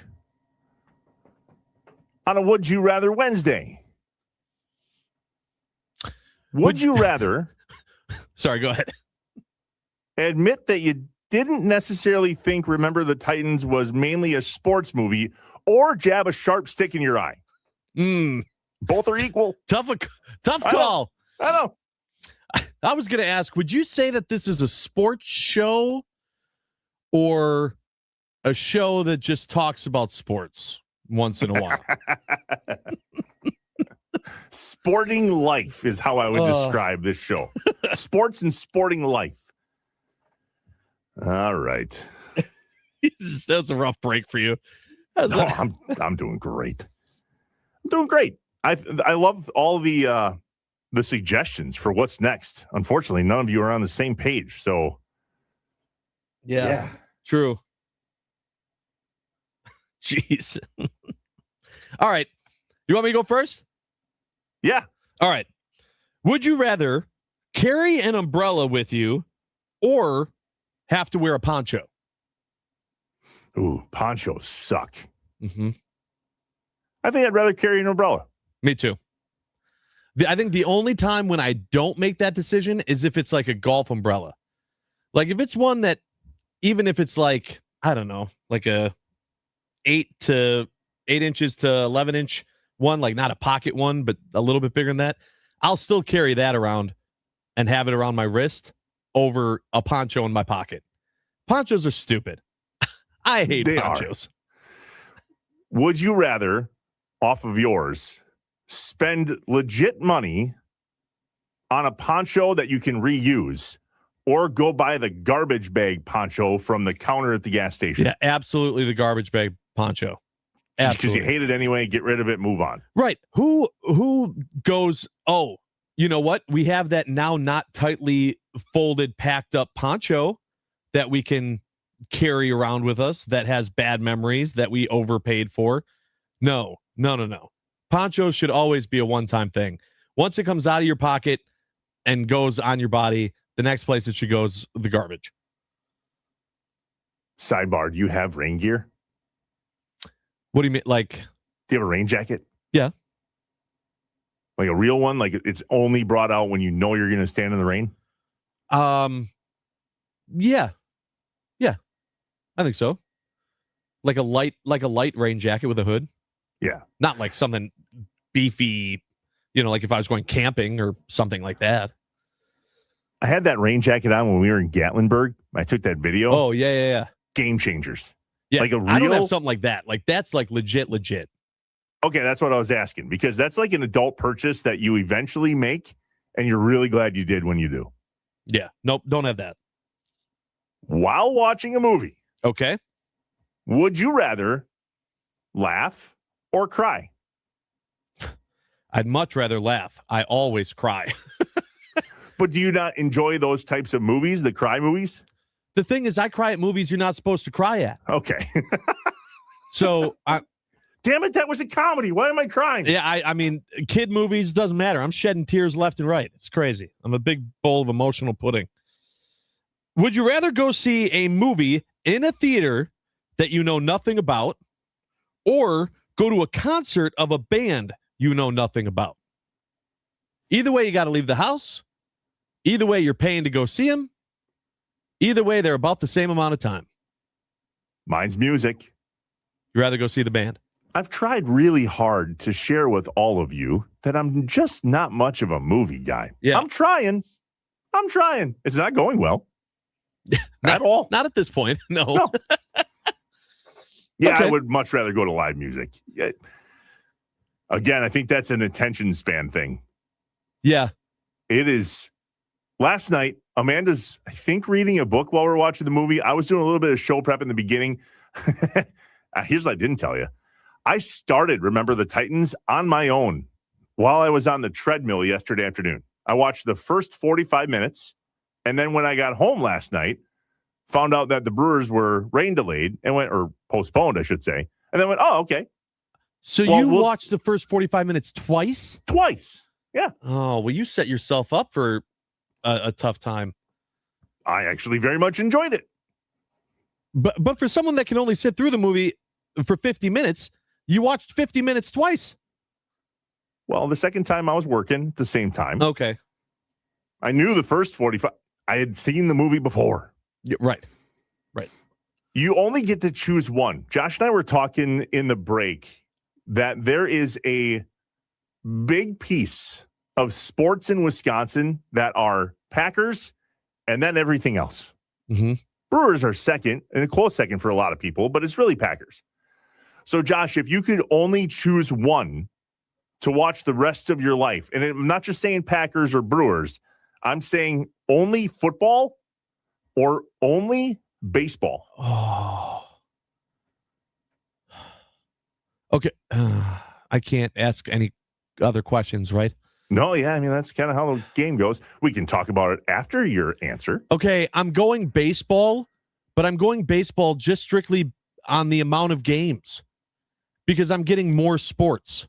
So even though baseball is boring, it happens a lot. Football is way more exciting, but the season is nowhere near as long. I don't get to enjoy as much of the sport. I have a lot of time in between where I'm not enjoying getting to do something. 162 games in comparison to 17 is the reason. And Andy Herman would say, hold my beer. Because he's Packers literally 365 days a year. Right, but he doesn't get to watch Packers 365 days a year. Well, and nor do you get to watch baseball, but I understand what you're saying. More. Yeah. If you could tell me that football was like they were both happening the same amount of time, let's just say there were 30 games of each, I'd go football. The idea of Packers all year round is a thing when you live here in Green Bay. Sure. It just is. Yeah, I get it. I love the Brewers, but if I had to choose one, I would choose football. Because it's so much more than football here. Almost like Remember the Titans. In that, I can't wait for the schedule release. Sure. Next week or the week after. I don't know why they don't tell us that, by the way. Yeah, that's true. I don't get it. I don't know. They just make it into it's another thing, you know. All right. Would you rather not eat until 4 p.m. or not eat after 4 p.m. every day? So you either start your day and you cannot eat anything until after 4 p.m. or you start your day, but you can only eat until 4 p.m. and then nothing else until the next morning. Some call that intermittent fasting. Mm-hmm. I would say only eat before 4 p.m. Because I don't know about you, but I get up at 4 a.m. So eating before 4 p.m., like multiple times, have to. And I'm not a big breakfast guy. I love breakfast food. Right. I love breakfast food too, but I'm the opposite. I will try to push myself as long as I can into the day without eating over eating first thing. After work, like, or winding down at work, that 3 p.m., 4 p.m., I need to eat. Oh, yeah. Yeah. So definitely would go the other way. Big movie kick today. The Nicolay Law talk and text line, not over it. Even a little bit. But there's a question about airlines, and we talked about this earlier in the week when Spirit went down. Yeah. So I'm going to phrase a would you rather question around airlines. Okay. Because I'm going to Vegas twice this year. Okay. One on Delta and the other on Allegiant. Okay. Would you rather pay for the Delta experience, although I saw yesterday they're getting rid of free snacks? Yep, no snacks anymore. Bastards. Weird. You don't like it? Where else are you going to fly? I'm telling you. Or Allegiant, bad for where everybody. there's no internet. There's no, you have to pay for everything. Mm-hmm. And the seats aren't exactly cushiony. Sure. Great people. Love the people on Allegiant. That was fine. But I'm flying. I'm choosing one of each. So if you had to, would you choose Delta and that experience and internet and TVs and your seats and all that stuff, or Allegiant? Cheaper, but like bare bones. Right. When you ask this question, you're saying they don't cost the same. You're paying. They do not cost the Correct. same, but they are a completely different experience. Yeah. Give me Allegiant. With the money I'm saving, I can buy my own snacks. I can download something on my phone. I mean, that's why I love Spirit. I can I don't need the the fancy. You don't need to give me a small pack of pretzels and whatever else and then charge me $200 more for the flight. No, that's okay. Just get me from point A to point B. When going to Vegas, it's usually on some sort of time frame, right? Like you're leaving this day and you got to be back that day. Yeah. We're going in September. No, August. We're going in August. Did I say twice this year? Yep. 2 different trips. I was thinking about the same trip with 2 different flights. So I'm going in August. And I looked originally at leave Thursday, fly back Sunday. And I looked at Delta. And then I looked at Allegiant, and Allegiant flies out Friday, Monday. So I'm going, all right. I had to choose Allegiant. Friday, Monday. So we just moved our trip a little bit. We're going to see the Backstreet Boys. Yeah. Yeah, I talked about that yesterday at the Sphere. Right. But I was supposed to go a little Thursday. beforehand. Right. And then leave Sunday. Now it's Friday, Monday. Yeah. Oh, no, trust me. I understand that all too well. All right, I got one more for you here before we go to break. Yeah, because boy, do we have some text to read. Would you rather wear sunglasses over your regular glasses or wear prescription sunglasses? Now, I know you wear contacts. Contacts not an option in this scenario. Mm-hmm. You're wearing glasses. Mm-hmm. Would you rather wear a basic pair of sunglasses on top of your glasses or take it all off? Not the clip-ons. Oh. Like you're just putting them over. Oh. Or would you take both off and put on the prescription pair? I have Coke bottle glasses. My prescription is horrendous. I am all but blind without my glasses. What's your number? Minus my contact number is what I know best. Yep. Minus 6.25. Close. I'm minus 7. In contacts? Yep. Yeah. Equals. Yeah. Blind. I could put, you ever take your glasses off and give them to somebody else and go try that? Oh, yeah. It gives them an instant headache. Yep. You and I swap them out. We'd be able to see. Need them to be able to see. So which would you rather do? So for that reason, because my glasses are so big and so thick, I would choose prescription sunglasses and then swap them out whenever I get where I'm going. Yeah, that's how I used to be, and I'm not that way anymore. Now I just put sunglasses. I can get a $20 pair of sunglasses, just throw them over, and now I'm going to worry about it. Otherwise, I'm carrying that case, going in and out, constantly taking a pair off, putting a pair on. Then I lose the pair of prescription sunglasses, and those cost $280. And I'm going, okay, this is dumb. Why am I doing this? Very, very good dad move. That's a dad move if I've ever heard one. Yeah, it's just easier. Who cares how you look? Just throw them on. 414-677-1250, the Nicolay Law Talking text line on a Would You Rather Wednesday. Yep, I just admitted I'm going back to the Backstreet Boys, and let me tell you, that's not a popular opinion on the text line either. Well, I'll back you up on that one. That's just Backstreet Boys rule. Dude, I'm a millennial. I grew up with TRL. What do you want from me? Yeah, absolutely. It's Inside Wisconsin Sports with Trevor and Josh, live from the Wisconsin Sports Radio Network studios, powered by the Potawatomi Sportsbook.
Would you rather try Wendy's new jalapeno sausage, egg, and cheese biscuit or their jalapeno bacon, egg, and cheese biscuit? Either way, you're definitely going to want to get that spicy side twist of their jalapeno bacon seasoned potatoes. Get their new spicy jalapeno menu now, available for a limited time. Get a bite while you can and spice up your morning at Wendy's. Inside Wisconsin Sports with Trevor and Josh on the Wisconsin Sports Radio Network. A reminder to you, if you're going to be hungry around lunchtime today, which I suspect you will be, join Tommy Wirtz and the Leadoff Show at the Explorium Brew Pub in the 3rd Ward this morning from 11 until noon before the Brewers take on the Cardinals. Have some lunch, watch the game afterwards, hang out with Tommy Wirtz and the Leadoff Show at the Explorium Brew Pub in the 3rd Ward in Milwaukee. 414-677-1250. That's the Nicolay Law talking text line. I feel like we probably don't need to remind you of that this morning because, whoa, yeah, all of you have it saved finally. Tons of texts coming in about just everything, especially your comments about what makes a sports movie. But in regards to would you rather questions, Rhino says, would you rather go see Rami's stand-up act or go over to Trevor's house for movie night? Ooh. I feel like one of these days I will see Rami do stand-up. I want to. Yeah. He's super funny. Yeah. Haven't seen it yet, but I'd like to. Movie night doesn't suck at my house. Let's be clear. I just don't watch many sports movies. Here's why I can't go do movie night at your house, because I would end up just seeing half of a movie alone. Well, that's usually during the week. That's our problem. You guys would all be like, okay, we're done. I'd be like, no. What are you talking about? There's still 45 minutes of movie left. Are you a during the day movie guy ever? Like on a rainy day, you're not doing anything else? Yeah, absolutely. Whenever if I have time, I have to be able to commit to the whole movie. The 920 says, would you rather sit at Lambeau in a constant rain at 50 degrees or -5 for the entire game? Well, if it's -5, it's not raining. So, right, that was an that. or. Yeah, or -5 for the entire game. -5. Yeah, 100%. So last year, I think it was last year, it was the whiteout game. Maybe it was 2 years ago. It was the whiteout game. Don't remember who we were playing. Rained the entire friggin' game. And I'm not talking like sprinkles. It poured at moments in the second half. It was miserable. Luckily, it wasn't terribly cold. Otherwise, it would have been unbearable. But 50 degrees in the rain, that, unless you got the whole setup, that's miserable. Brad in the 414 says, Josh, with the airline budget going out of whack with Spirit shutting down, would you rather go to Disney twice and Six Flags 4 times, or to go to Disney 3 times and never go to Six Flags? Go to Disney 3 times and never go to Six Flags. I'll be honest, I haven't been to Six Flags in a while, and maybe I should. And I feel like when in like 2 years, that answer will change. I just need Jordy to be a little bit older, because the coasters are way more velocity and faster at Six Flags than they are at Disney. And I just feel like Jordy's not there yet. So that's what I was going to ask. Are you a big roller coaster guy? I'm an okay roller coaster guy. I don't like the ones that just beat the crap out of you, which some of those do exist. But like, I remember the rides at Six Flags, and it was fun. They're fun. I just feel like my kids aren't there yet. Like, obviously Jack isn't, but I feel like Jordy, he's 9. I feel like when he's like 11 or 12, like then he'll love Six Flags, and then we'll end up going to Six Flags a lot. We're just not there yet.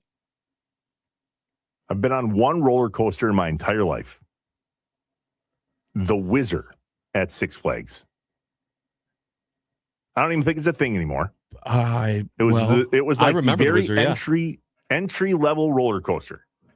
Never again. My first roller coaster was American Eagle at Six Flags. That is not a good way to start. I've never been on it, nor will. It's so funny you bring that up. I was watching TikToks, because that's a death scroll thing sometimes. Now you wonder why I can't pay attention to a movie. And somebody was videotaping in the front car of American Eagle. I made it down that first dip, and I'm like, I'm out. That was Can't it. handle it. Man, how long ago was Whizzer? How long ago was that?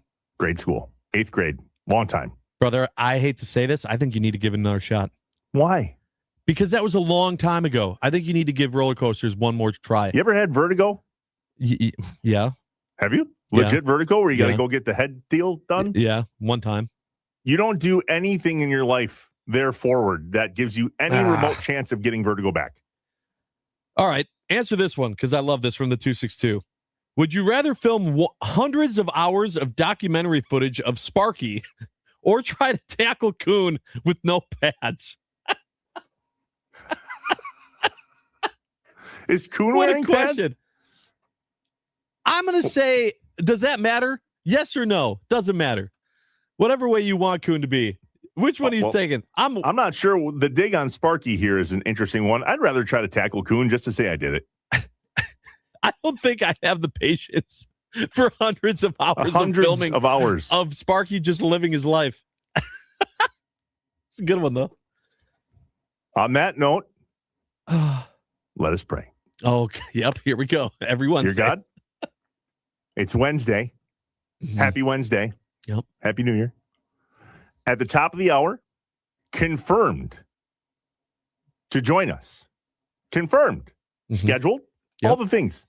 Doug Gottlieb, head coach, UW Green Bay, character within the Inside Wisconsin Sports Show. Sometimes in LA, sometimes in Green Bay, sometimes in Oklahoma. And the prayer is he's here. That's all we're asking. Amen. Amen. Inside Wisconsin Sports with Trevor and Josh, live from the Wisconsin Sports Radio Network studios, powered by the Potawatomi Sportsbook. DG is next.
It's time for your fan weather forecast brought to you by Habish, and Rotier.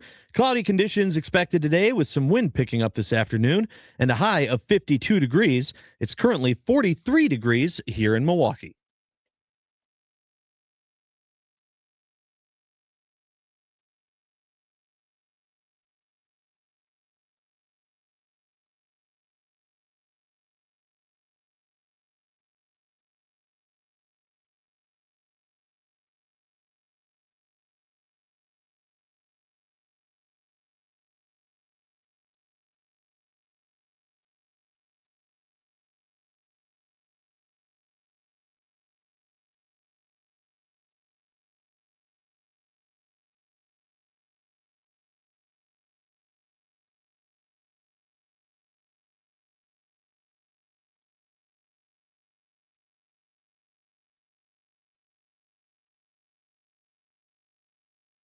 I am an eternal optimist. So please, God, don't God that you're an eternal pessimist. I like to say I'm a realist. Oh, great. We're going to get along great. This is going to be great. This is Inside Wisconsin Sports with Trevor and Josh. Crowd is here, about to blow, waiting for me to start the show. Out the curtain, lights go up, I'm home. Whoa!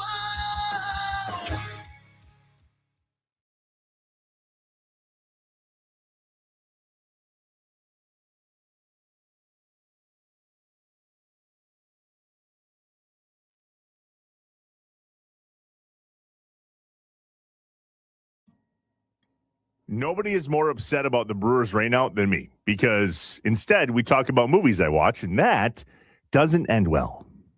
I think it's fine. Inside Wisconsin Sports, Trevor Thomas, Josh Albrecht. Hi. Live from the Wisconsin Sports Radio Network studios, powered by the Potawatomi Sportsbook. Sometimes prayer works. Sometimes God says no. He'll jump on. He confirmed. Yep. He knows. He's just tardy from time to time. I wonder if he'll blame it on the rain. Man, that looked... How do you feel about baseball stadiums having roofs to avoid stuff like this? I feel like it's necessary. If you're not going to play in the elements, then yeah, you got to create an environment that you can still play. Put a roof on it. It's different. It's different with football because they'll play in it. It's plain and simple. Joining us now on the Wisconsin Sports Radio Network guest hotline, powered by Gruber Law. One call, that's all. Basketball. DG, would you rather just have baseball the way it was meant to be in an open stadium, or guarantee play with something like Miller Park or AmFam Field with a retractable roof? It's a great question. I would say traditionally, I've been a traditionalist. Like, I love that Buffalo's new football stadium is going to be outdoors. I love that Lambeau has no roof. But I do think that what the Brewers have is literally perfect, right? Amazing. And I understand the roof's not perfect. I think it leaks some or whatever, but it gets the job done. And in the climate, it has to. It has to. I mean, there's no other way to do it in spring in Milwaukee, Wisconsin, I don't think, than to have I don't know how they did it with County Stadium back in the day in terms of cold. And rainouts. It was a lot of rainouts and really cold. And it's like, what are we actually doing here? Remember, it is an entertainment product, right? And there has to be a definitive dates on it. You can't have floating dates because then you have floating crowds. I think with every dollar mattering now more than ever, I think you have to have what the Brewers have, unless you play, in a climate like California. It's really like one of the only places you should have open air. I know Baltimore is able to get away with other people, but at its purest, you want it outdoors. But if not, retractable roof, and then you go retractable roof with real grass. Now you're cooking. Now you get something special. See, DG, I think that especially in the northern states, it has to be baseball inside, football outside. I think Minnesota did it completely backwards. Target Field is open, and U.S. Bank Stadium is closed. Football, you can play in the elements. Baseball, they go, it's raining, let's go home. Honestly, Josh, that's probably the best point you've made. In the Thank you. 6 months we've known each other. Thank you. That's it. That's going to be it for me. That will be a cut. That will show up on Twitter today. You know, like I go through stages where I don't sleep great. And I recently watched a thing on the Twins, on the brilliance by how they built this stadium, right? Because most stadiums are 24 acres or more. It's like 8 to, it might even like 10 acres. But they did some unique things where they have trolley stops, train stops. They have parking, but they use parking kind of like above and below ground. They did anything, but they buried the lead. Like, yeah, but you did an outdoor stadium in Minnesota. Like, what are you doing? Now, some of that is, Josh, what you'll find is everybody does kind of the polar opposite of what they did before. We do it in politics. We do it sometimes in relationships. They had that Homer Dome. And even though they won some World Series in the Homer Dome, it was awful, right? So the overreaction is, let's go build an outdoor stadium. And I think, honestly, they ran out of money. That's why they were, I believe it was supposed to have a retractable roof, but they ran out of money. That's just, you know.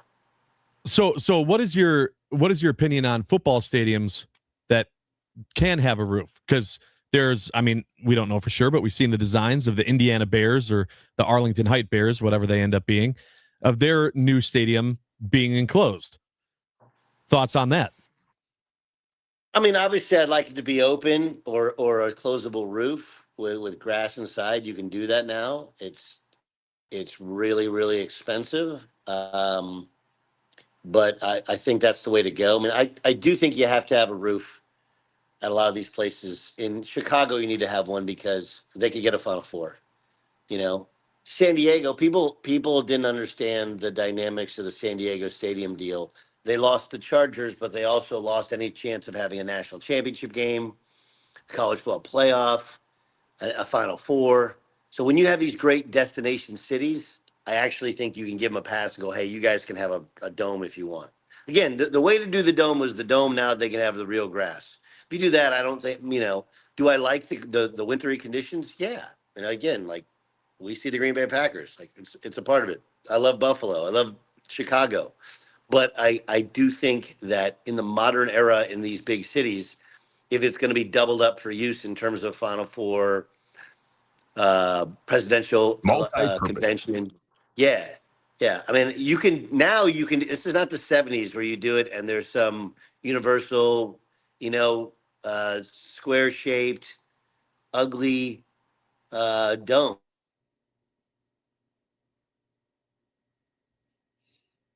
Oh, we lose him? Oh, we might have lost him.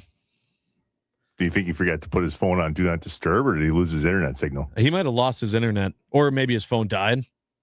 Oh, how about if his phone died? Wouldn't that be something? No, hold on. Hold tight. He's back. We got him back. And he's back. Doug, you got us? Oh, maybe not. Maybe not. Wi-Fi not so good where Doug is this morning. You good? No, the Wi-Fi is great. It's not the Wi-Fi. The Wi-Fi is fine. Oh. The problem is my children. Would you like one? I'm good. Thank you. They make it through the Do Not Disturb. Mine too. Doug Gottlieb, head coach. No. UW Green Bay. My daughters are finishing up their classes at Oklahoma State, and so I am the one-man moving company, and are we from one spot to the next? And my daughter has a truck. Thank you. Shout out to Wilson GMC.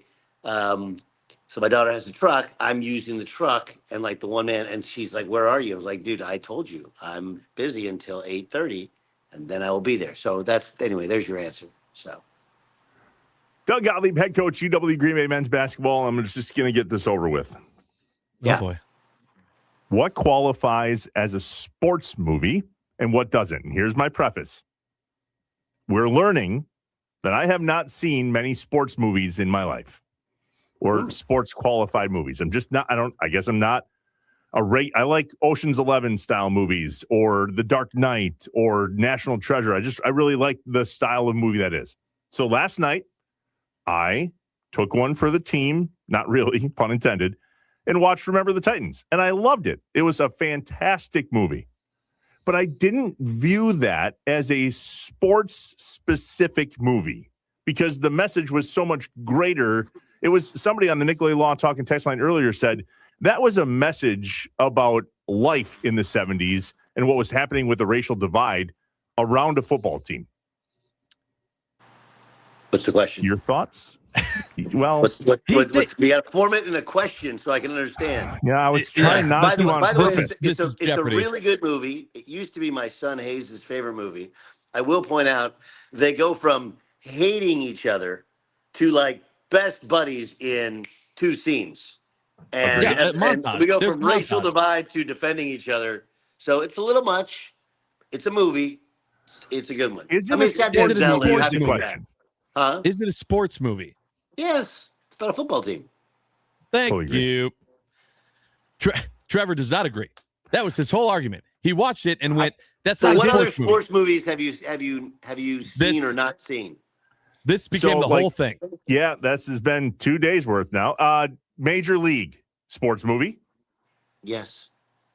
You haven't seen Major League? No, I have. I have. I'm just saying there's other movies that I've seen that I would be considered like around the sport, where I didn't think Remember the Titans was built around the sport per se as much as it was finding that story within that community, which happened to rally around the football team. One more thing about Remember the Titans. Really a reverse, like you score on a 50-yard reverse. How bad? They never saw it coming. How bad was coaching back in the 50s? Like, come on. So maybe that's my problem with sports movies, though, because I knew exactly how that was going to end. Okay. Listen, that doesn't work. Thank you. I was flabbergasted when he said this. I was like, it's a sports movie. Josh, what are the ones he hasn't seen? The rest of them. He's never seen Rocky. He's never seen Hoosiers. What? I know. Hold on, I'm not done yet. He's never seen Miracle. He's never seen Caddyshack. He's never seen what am I missing? Hold on, let me just pull up sports movies. He's never seen Moneyball. He's never seen Bull Durham. He's never seen I know. Jerry Maguire. But hear me out. I mean, is that enough? Can I stop? I'm not. I guess I'm just not that style of movie watcher. I was just talking about what's that wrestling movie? Shoot, with Loudon Downey.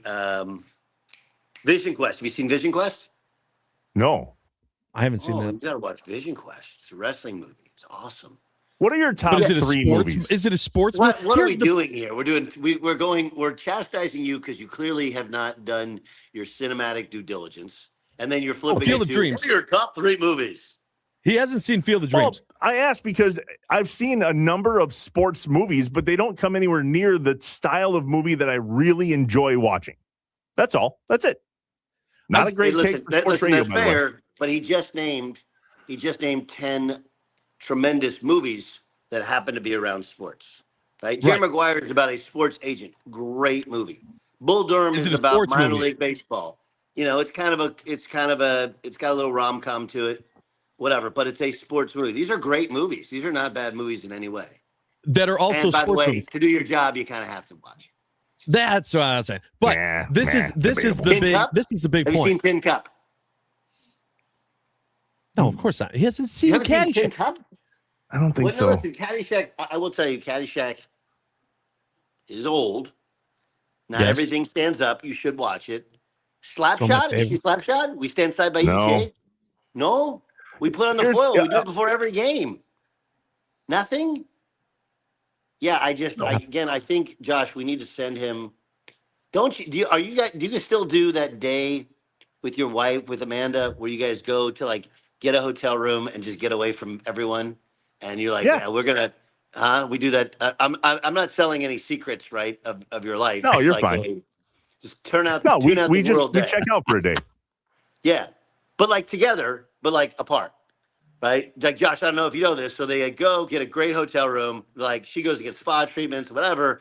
Like they're literally physically in the same space, but they don't actually deal with each other until I think they go out to dinner at night. Sure. And then I was like, so what did you do? He's like, well, I just watch sports on TV all day. I was like, okay, so here's what we're going to do this year. This year, we're going to sign you to 3 elite sports movies. And you watch all 3. Tell me what they are. Okay, go ahead. Ooh. Well, what do you think, Josh? No. I mean, I think like Tin Cup is one you can watch with your wife, right? Peak Renee Russo. No, Doug. She's an 11. Doug, we right only there. get 3. We only get No, that's 3 true. movies, and he hasn't Rocky. seen 15 of them. We're not going. You gotta see Rocky Rocky. needs to be there. I don't want to pull this out, but Rocky's going to pull this one out. Rocky's one? there. Yes. I mean, Rocky. Because The you first can't one watch- is the best movie. It's not. Okay. Got it. In terms of Rocky writing. 1. Got it. Don't say it's not I'm writing debatable these because a down. lot of people debate you on that. But No, you can't- I do think it's debatable in terms of watchability. I like watching the other Rockies, but in terms of the script development, the grittiness of it, I do think you got to put Rocky. I mean, I think he's got it. that means he hasn't seen Rocky 4. He hasn't seen Rocky anything. I know, but you haven't seen Rocky 4. I mean, that was got nothing. That was peak Cold War movie right there. That was seen like, Mighty it was like Ducks. Wolverines. Did you see Wolverines? The first Wolverines? No. Okay, she's not a movie I'm not guy. much of a That's movie okay. guy. She's not a movie guy. Josh, we're talking to just like not a movie guy. It's like when you talk to somebody who's not a sports guy, you're like, "What do you don't like sports?" Like, no. So, I really DG, don't like sports. this was the whole process of how this came together, though. Okay, first of all, How it did was you get a job in sports radio if you don't want sports movies? I don't understand that one. Because some of these movies. Somebody skipped a step. No. Don't make it about the movies. Don't make it about the movies. You can't blame You the can movie. absolutely do what we do without watching Listen, sports here's what we do movies. with the Green Bay Phoenix. We have to be accountable. We got to be accountable. You got to be like, well, that's you on only me. listed one movie I need to watch so far. So rattle off No, two more. I It's think like, he you know, listed like 10. I don't even want to go into them. I think Field of Dreams has got to be on that list. I don't know how you've never seen Field of Dreams. Like, especially as having a son, like 2 sons. Baseball. Oh, one son hates sports. That's not. Doesn't that matter. doesn't work. It's not about your kids. I'm going to tell you. It's about the fact I'm that not a huge Field of Dreams guy. I don't care if you like it. You've seen it. You have to have seen it. Yes. What about Days of? Have you seen Days of Thunder? Oh, Days of Thunder. We haven't even talked about. It's a great one. No, it didn't make a list either. Like that's rubbing. I mean, rubbing is racing. You're going through deep cuts, DG. That's the thing. Like you're going with the deep cuts right now, and he hasn't seen. Bull Durham. There's so many. What's Bull the Durham, one? Miracle. Yeah, I think you got Miracle. to see Bull Durham. The problem with He's Miracle he's gonna hate Bull Durham. Why is he gonna hate Bull Durham? I did not because it's not a sports movie. No, it's not a sports movie. It's a rom-com. It's not a sports movie. I didn't hate Remember the Titans at all. I just did not view that as a specific sport. The message was so much greater than sports. That's all I'm saying. That's how it is in every sports movie. When is that day where your getaway day? When is that? We don't have it scheduled at the moment. Okay, so Josh, you and I will get together. We'll continue this because we don't get it. We want to get stalled out, and there's so many sports movies you have. Oh, we're stalled out on it for 2 days straight now. Well, and now here's the thing that I want to ask you, DG, and we'll tease this, and we'll have your answer on the other side. But this whole conversation started from talking about our societal blemishes on our resume. Doesn't have to be sports related. The conversation just kind of moved here. But things that are talked about at the water cooler, movies, TV shows that have kind of become part of society that you haven't seen. So I'll tell you, mine are mafia movies, Godfather, Godfather 2, Scarface, I haven't seen them. And the Dragon Show. What's the Dragon Show? That Game of Thrones. I've never seen an episode of Game of Thrones. I watched the first episode. It's okay. I haven't watched anything. So people will be like, "Oh, that's my that's whole theory." That's like, "Oh, have that's you seen The when Wire? Jon Have you ever Snow." watched The Wire? I've watched a little bit of The Wire. I've never watched the whole thing through. I watched a few and I was like, "Oh, I'm so tense right now," and then that fell off. But so those were mine, and then we went to Trevor's because this all started because Trevor had not seen Star Wars. Anything? Not wait, what? Not since I was a kid. I probably watched it like I was 10 years old or younger. So I don't really like. I literally played the theme song to Star Wars, and he said, "When does that get played during the movie?" Yeah, didn't know that. I was like, at the beginning of the movie. I'm not a movie guy. I think we can just all admit that at this point. So that's what started it, though, was like, what is it on your resume? Because we all have it. We all have things that we should have seen to have conversations in society that we haven't. It exists for everybody.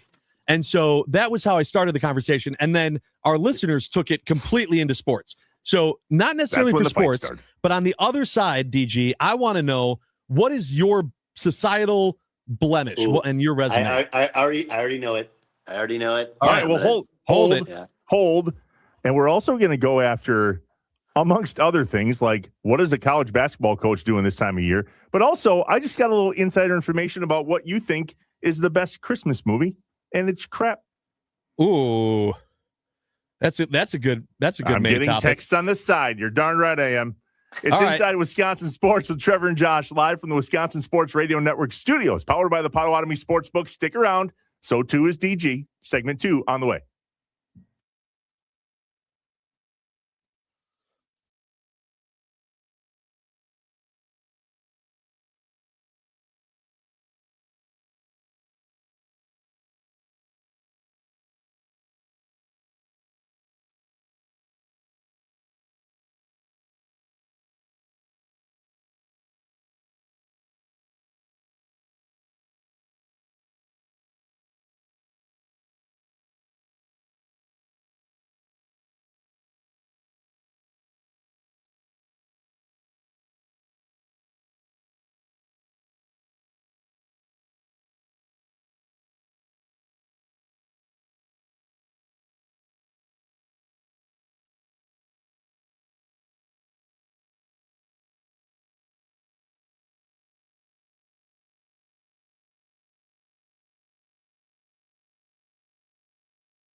movie? Is that right?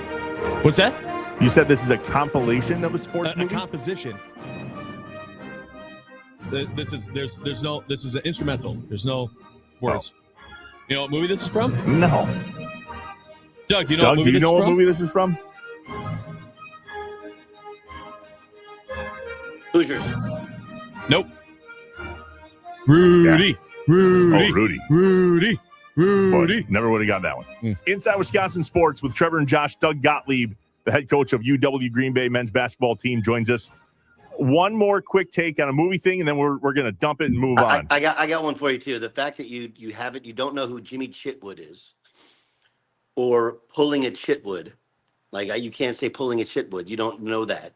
Or my team is on the floor. Like these are, and we'll get to my what I haven't actually done that most common folk probably have done or whatever. But you have to have watched Hoosiers. Okay, it's on the list. Hoosiers probably the third one on that list. Yeah. So then, all right. So then, has to happen. Rocky, Field of Dreams, Bull Durham. I'll give you a fourth in Hoosiers. All right, I'm on it. There you go. What's your blemish? Had a hole in your? What's your blemish? Yeah, you had a hole in your resume. I never read To Kill a Mockingbird. You know when you're a kid, there's all these classics that you're supposed to read that you always read. Yeah, Of Mice and Men. Yeah, like you were forced to. I read Of Mice and Men. You're forced to read in school. But yeah, I watched the movie. Would you have someone else for your homework? No, I'm an artiste. BS artist. I don't think I fooled anybody, but whatever. Here's my story though that mirrors with that. So we used to do sometimes in high school is we'd alternate who would read a book. Oh, so, that's awesome. Oh, have you ever seen The Natural? No, of course he hasn't. Okay, good. Well, there's another one you should watch. Robert Redford. Yeah. Peak Bob Redford. So R.I.P. I guess I got to give away the ending. It's like a 40-year-old movie. So no, don't spoil it. There's a very distinct difference between the book and the movie. The ending. Don't worry, he hasn't read the book either. I understand. So in the movie, Trevor, Robert Redford is a hero. He hits a home run with Wonder Boy, and the lights explode. It's this unbelievable. Yeah, it's cinema at its finest. He's rounding the bases, and the lights are exploding because the home run hit it. It's not what happens in the book. In the book, he owes gambling money, so he strikes out on purpose, and he gets thrown out of baseball. Wow, a little bit different. Completely different. So my senior year, it was like one of the last senior high school days I was actually on campus. My dear friend Rafi Lalazarian and I are walking to third period AP English. And I was like, what'd you do your paper on? He's like, oh, dude, I did it on the lights exploding and how it's like all these different things. And I was like, hey, bud, you got to go home. It's like, what are you talking about? I was like, go home, rewrite your paper. That's not what happened that's what happened in the movie, not happened in the book. So for real? Yeah. So to this day, Rafi did help me cheat in typing class. We got caught, but I helped him. I fixed his last AP English paper. So there you go. Shout out Rafi. That's called strategery. Yeah. All right. What's the best Christmas movie? And then we're done with the movie thing. The best Christmas movie? Yeah. I mean, I'm probably curious to know your thoughts. Probably Home Alone or Christmas Vacation. I know what you're getting at. So I recommended Love Actually to some very dear friends who watch the show, who watch and listen to your show. And I don't know, they're crazy people because Love Actually is an unbelievable movie. It's very real. It is Christmas. It's obviously set in Britain. So some of the humor is cheeky, but I find it to be awesome. I think the opening scene was a lot for them. But it's, again, like tongue planted firmly in cheek as part of the opening scene. So, but I'm a big Love Actually guy. It would definitely make my top 5 Christmas movies. I was shocked. There's one house in Green Bay, although I'm not sure they're in Green Bay. I think they're in Swamico, that vehemently disagrees with my take. And literally, it gets brought up. It can be brought up at any time. Like I'm over there watching the Masters, and like, well, at least it's not Love Actually. Like, dude, Love Actually is good. You got to defend Love And by Actually. the way, we need Candace to come in here, and she needs to slide in. She'll tell you She'll tell you why Love Actually is like the greatest movie ever. But That's I like awesome. it. Shout out I think Malat Meats. All right. And that's the scene. We're done with the movie thing. What are you doing this time of year for basketball things? Well, we're still recruiting. We still have as many as 2 open spots. But planning, I don't know. As of this week, we can't work out the guys. So we were doing workouts with our guys that were remaining. You know, you're building your schedule, which is we still got 10 games to add. You're completing your roster. We're completing my new coaching staff. Like, you're doing all the other stuff that you don't see. And then, you just got to plan. Okay, here's our summer workouts. Here's what we're doing. Here's the build up. Here's what we're doing, defense, offense, blah, blah, blah. But I got to rebuild my coaching staff because Keel Gans obviously is new head coach in Northern Michigan. That spot has been replaced. And then I'm replacing my director of basketball ops, Caden, the captain, who left for Siena.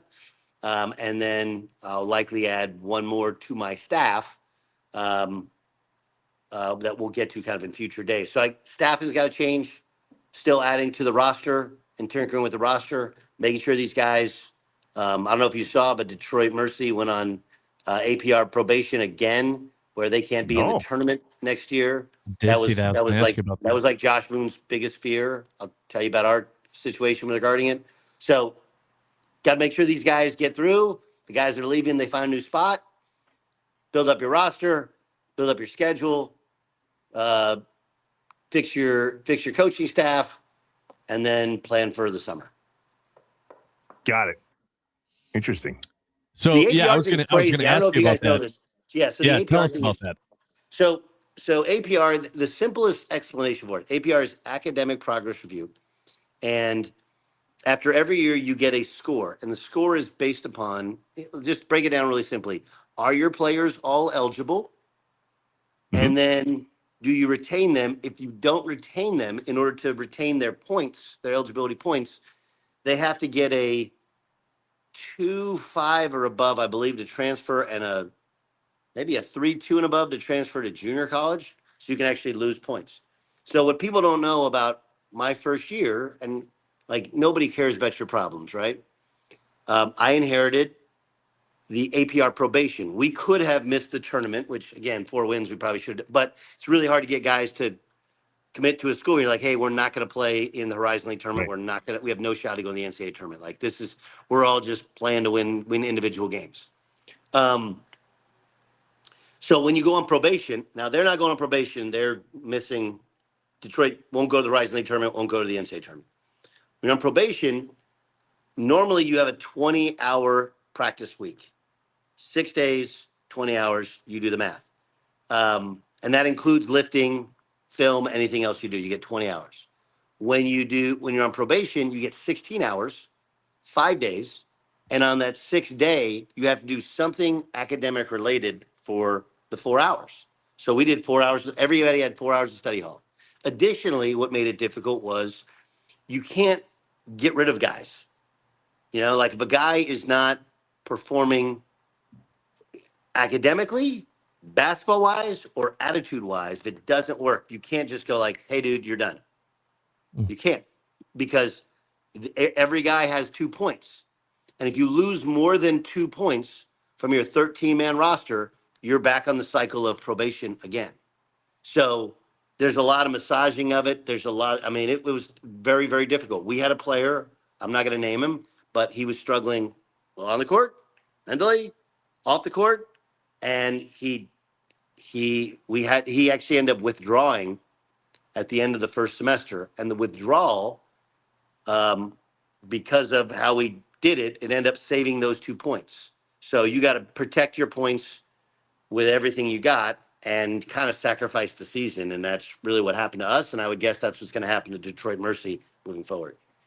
So there's a lot of people listening and viewing college sports and the NIL and all of the money and go, oh, yeah, these kids are supposed to be getting degrees too. Is there a weird take, Doug, where it's almost a cop-out that it's still about school because so many people view college athletics as professional sports now? Sorry, I didn't mean to put you on the spot there. But. No. Again, like it's a very, very obvious contradiction. Very obvious contradiction, right? Like they didn't fire the coach at Kansas State who just had a new contract. They didn't fire, like pick the contract with the gargantuan buyout. It never had anything to do with academics, right? Like the expression in college athletics is there's only one unforgivable sin in college athletics. Josh, you know what that unforgivable sin is? Nope. Losing. That makes right? sense. Chucking chairs a second. No. So yeah, you're trying to please two masters. It for a lot of these parents, believe it or not, like we make these Zoom calls out to be something they're not. They're not all shakedowns for money. It's not all bidding wars, whatever. There still is about fit. Yes, there's a financial component to everything, and you're going to lose guys sometimes because of money. But at least at our level, it is still like we want them to get degrees. We want them to get a GB degree. But we're making it increasingly less important across the landscape of college sports as you professionalize it and as you make it about the bottom line, right? There's never been, at least to my, and I know I need to do it. Like Chancellor Mike's like, this is a non-negotiable. Like our kids are going to get good grades and that's how I handle it. Like if you have a C or below, you're not ever putting on a Green Bay practice uniform. We just don't deal with it. And remarkably, they do well. You got to keep on top of it. But it's definitely a contradiction there because everything we're doing is pushing us away from academia. And, a lot of them don't do in-person classes, which I don't think is what college is supposed to be about. And look, they're not the only ones. Like my kids, everybody's kids has online classes, but like the whole idea of going to college is being around people your age and figuring out issues and group projects that some people put in on and some people don't. Learning. Right. Yeah, that's an old definition of college. No, I don't think it's an old definition of college. I think it's what you really need in college because you have to learn to work with other people, not to learn to work the material. The material doesn't teach you anything. We chatted with Kayla last week, who's dominating the recruitment scene, getting people, you said it at the steak fry, coming here from options like Tennessee or Wisconsin. And even in those moments, she would admit, it's my job. I have to play the game, but we're not setting kids up for success. Well, that's an even bigger thing. Like we are really not. And I think we are in Green Bay, like the way she's doing it, in-state kids, they're all going to get good jobs. She's hiring back alums. I'm going to hire back alums. I mean, all that stuff, it does work. The traditional way of doing it does work, especially for local kids. Ryan Wade's a huge success story for us. Preston Rudiger is going to be a huge success story. Marcus Hall is going to be a huge success story. Mac Recchi, same thing. But yeah, you are kind of playing the game, especially for us, where you're just trying to get them educated, and then they're going to leave. So you got to figure it out. But I greatly disagree with you, Josh, in terms of that's the way college used to be. No, that's the way college should be. Like we should be. Well, just COVID has screwed everything up to where that's what we had to do, and then it became easy, and easy became the way. Let's just do everything online, press the button, we're in class and whatever. But that's not the best way to learn, right? And again, college is not. I don't believe college is about learning facts. Like there's very few. I was a marketing major at Oklahoma State, so I love case studies. But again, case studies, group projects, those type of things, learning to work with other people, that's what you need in your job. Do I think there needs to be more pre-professional degrees where we teach people how to do all the things it takes to actually work in sales, balance your checkbook, right? Do taxes, get a mortgage, all these other, yes, of course. But I do think we're missing the in-person true college learning style that was successful for so long. And we're making excuses, but really it's because we can keep costs low as universities and still keep costs high in terms of what we charge people and make more money. And that's what everything has become about. How can we make the most possible money? And it's in education, it's in athletics, it's in everywhere. America. Yay. Doug Gottlieb, head coach, UW Green Bay men's basketball. DG, we love you. We appreciate you. Happy Wednesday. We'll see you next week. I get to go move my children out of their apartments. Yay. And then this weekend, I'm taking my son to a concert. What's it called when you have a bunch of different artists? Like a festival? Festival, yeah, in Orlando, Florida, underground rap festival. Ooh. That's this Rolling weekend? I Loud. can't wait to hear about that. Rolling Loud, yeah. I'll be the one like, which one of these is not like the other? Hey, there's the cool dad section though in the VIP. We're like chilling over there on our cell phones, Let's doing go. our thing. In the meantime, watch a sports movie. There you go. All right, DG. Good to see you, brother. We'll talk to you later. Thanks, Doug. The Wisconsin Sports Radio Network guest hotline powered by Gruber Law. One call. That's all. The one and only Doug Gottlieb. See, prayer works. Yes. Just wasn't on our timeline. No. Rarely is. Rarely is. Yep. Rami Makloff, I believe, again today from 9 to noon with John Kuhn and Rami Makloff and Brandon Stein. We'll see. It's always a coin flip. Flip a quarter. We're live from the Wisconsin Sports Radio Network. Those studios powered by the Potawatomi Sportsbook. It's Inside Wisconsin Sports with Trevor and Josh.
Wendy's new cookie dough frosty fusion is the ultimate feel-good snack. Everything from the cookie dough to the brownie batter sauce was made for maximum happiness.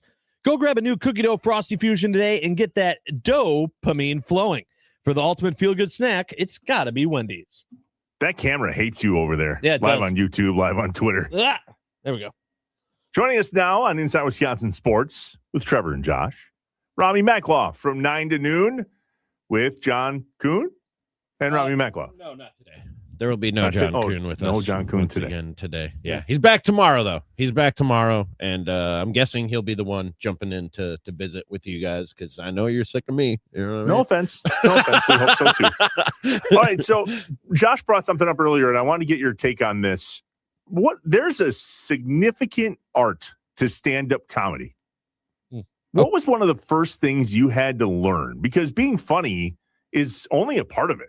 Yeah. I don't know that. I guess you do learn it, but you don't you just have to keep doing it to sort of get that muscle.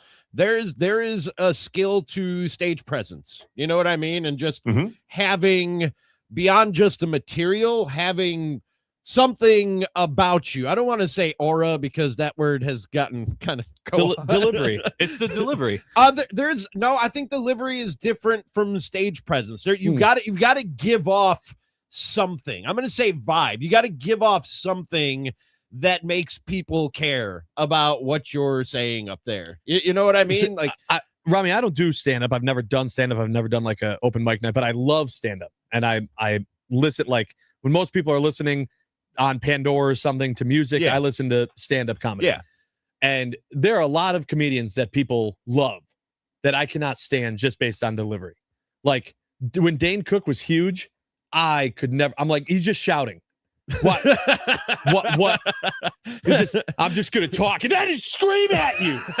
And I'm like, how is this funny? Even if the material itself is good material, the way that it's delivered sucked. I couldn't get, so that's why I say delivery to me is huge, and timing and all that, but I can't even describe stage presence, and that's why I know what you're saying. You can't really teach it or learn it. Like it's something you just got to develop, and it's got to be yours. It's got to be your own. You know what I mean? There's very popular comedians that have that exact vibe that you're talking about.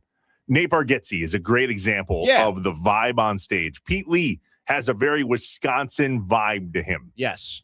Love Pete so Lee. I know I've opened for Pete a couple of times. He's the absolute best. He's A, hilarious. B, he's one of the few people who I actually enjoy their crowd work. I feel like crowd work is killing comedy. He does it so well though that I die laughing, and I don't know how he's so funny in a different way with a different crowd every time he does it. Like he's one of the few people that I watch do crowd work and I marvel at it and I actually enjoy it and appreciate it, but also he's just the nicest guy that you'll really ever meet. So you're right about Pete. And like I said, it takes on different forms. When I first started doing stand-up comedy, Chris Rock was like the guy that I at the time was like at the top of my list. And he's still up there, but other people emerged or whatever the case might be. And his thing was like he just paces the stage like a caged lion. You know what I mean? Like he has that energy about him. And so when I first started doing stand-up comedy, I wasn't even thinking about it, but I was imitating Chris Rock on some level, and I would pace the stage like that. And now I barely move when I do stand-up. Like I just stand in the middle of the stage. How often do you do stand-up? I try to do at least one open mic a week, and it helps that I work at the comedy club here in town, the Laughing Tap, and actually their open mic is tonight, and I'll be there. I work sound and do the house announcer type stuff. How long is an open mic? Like how long do you get? It depends on the mic. Anyway, usually no more than 5 minutes. Okay. And it could be 3. Which is a lot harder than you think it is. Yes. Oh, 100%. Yes, it is. At some point, though, not to be like, oh, I'm so experienced. And so at some point, you're like, what am I going to do with just 5 minutes? Right. You know what I mean? Like, I'm trying to work on building a 20-minute, half hour, 45-minute, hour-long set, depending where you are in your stand-up arc. And at some point, you go, what am I even going to do with 5 minutes? That's not even enough. But when you first start, You're like, has it been 5 minutes yet? You know what You're I mean? 45 seconds in. Oh my God. One of the funniest moments of Pete Lee. This happened. One of the shows I was at, we've seen him a bunch of times all over the place. He was maybe 30 minutes into an hour-long set, and he was holding his drink, and he just stood there. He didn't say a thing. And everybody was looking at him like, what the hell are you doing? And he goes, what? You don't take breaks at work? It was so brilliant. Absolutely. All right, brilliant. quickly, what's coming up from 9 to noon? He's the best, man. Coming up on 9 to noon today, we're going to talk some Packers out of the gates and like conflicting evaluations and predictions about the 2027 or 2026, I should say, Green Bay Packers. That'll be out of the gates. Ty Windish of the Eurostep podcast. We'll talk some Bucks with him and what we want to hear out of Taylor Jenkins today. And then it's just a 2-hour show. So all the other stories in the world of sports in the state of Wisconsin and elsewhere will be what's driving the headlines at 10. And then we'll make way for the leadoff show with Tommy Wirtz at 11. Coming up next on the Wisconsin Sports Radio Network, those studios powered by the Potawatomi Sportsbook. See you tomorrow. Because we're not done yet.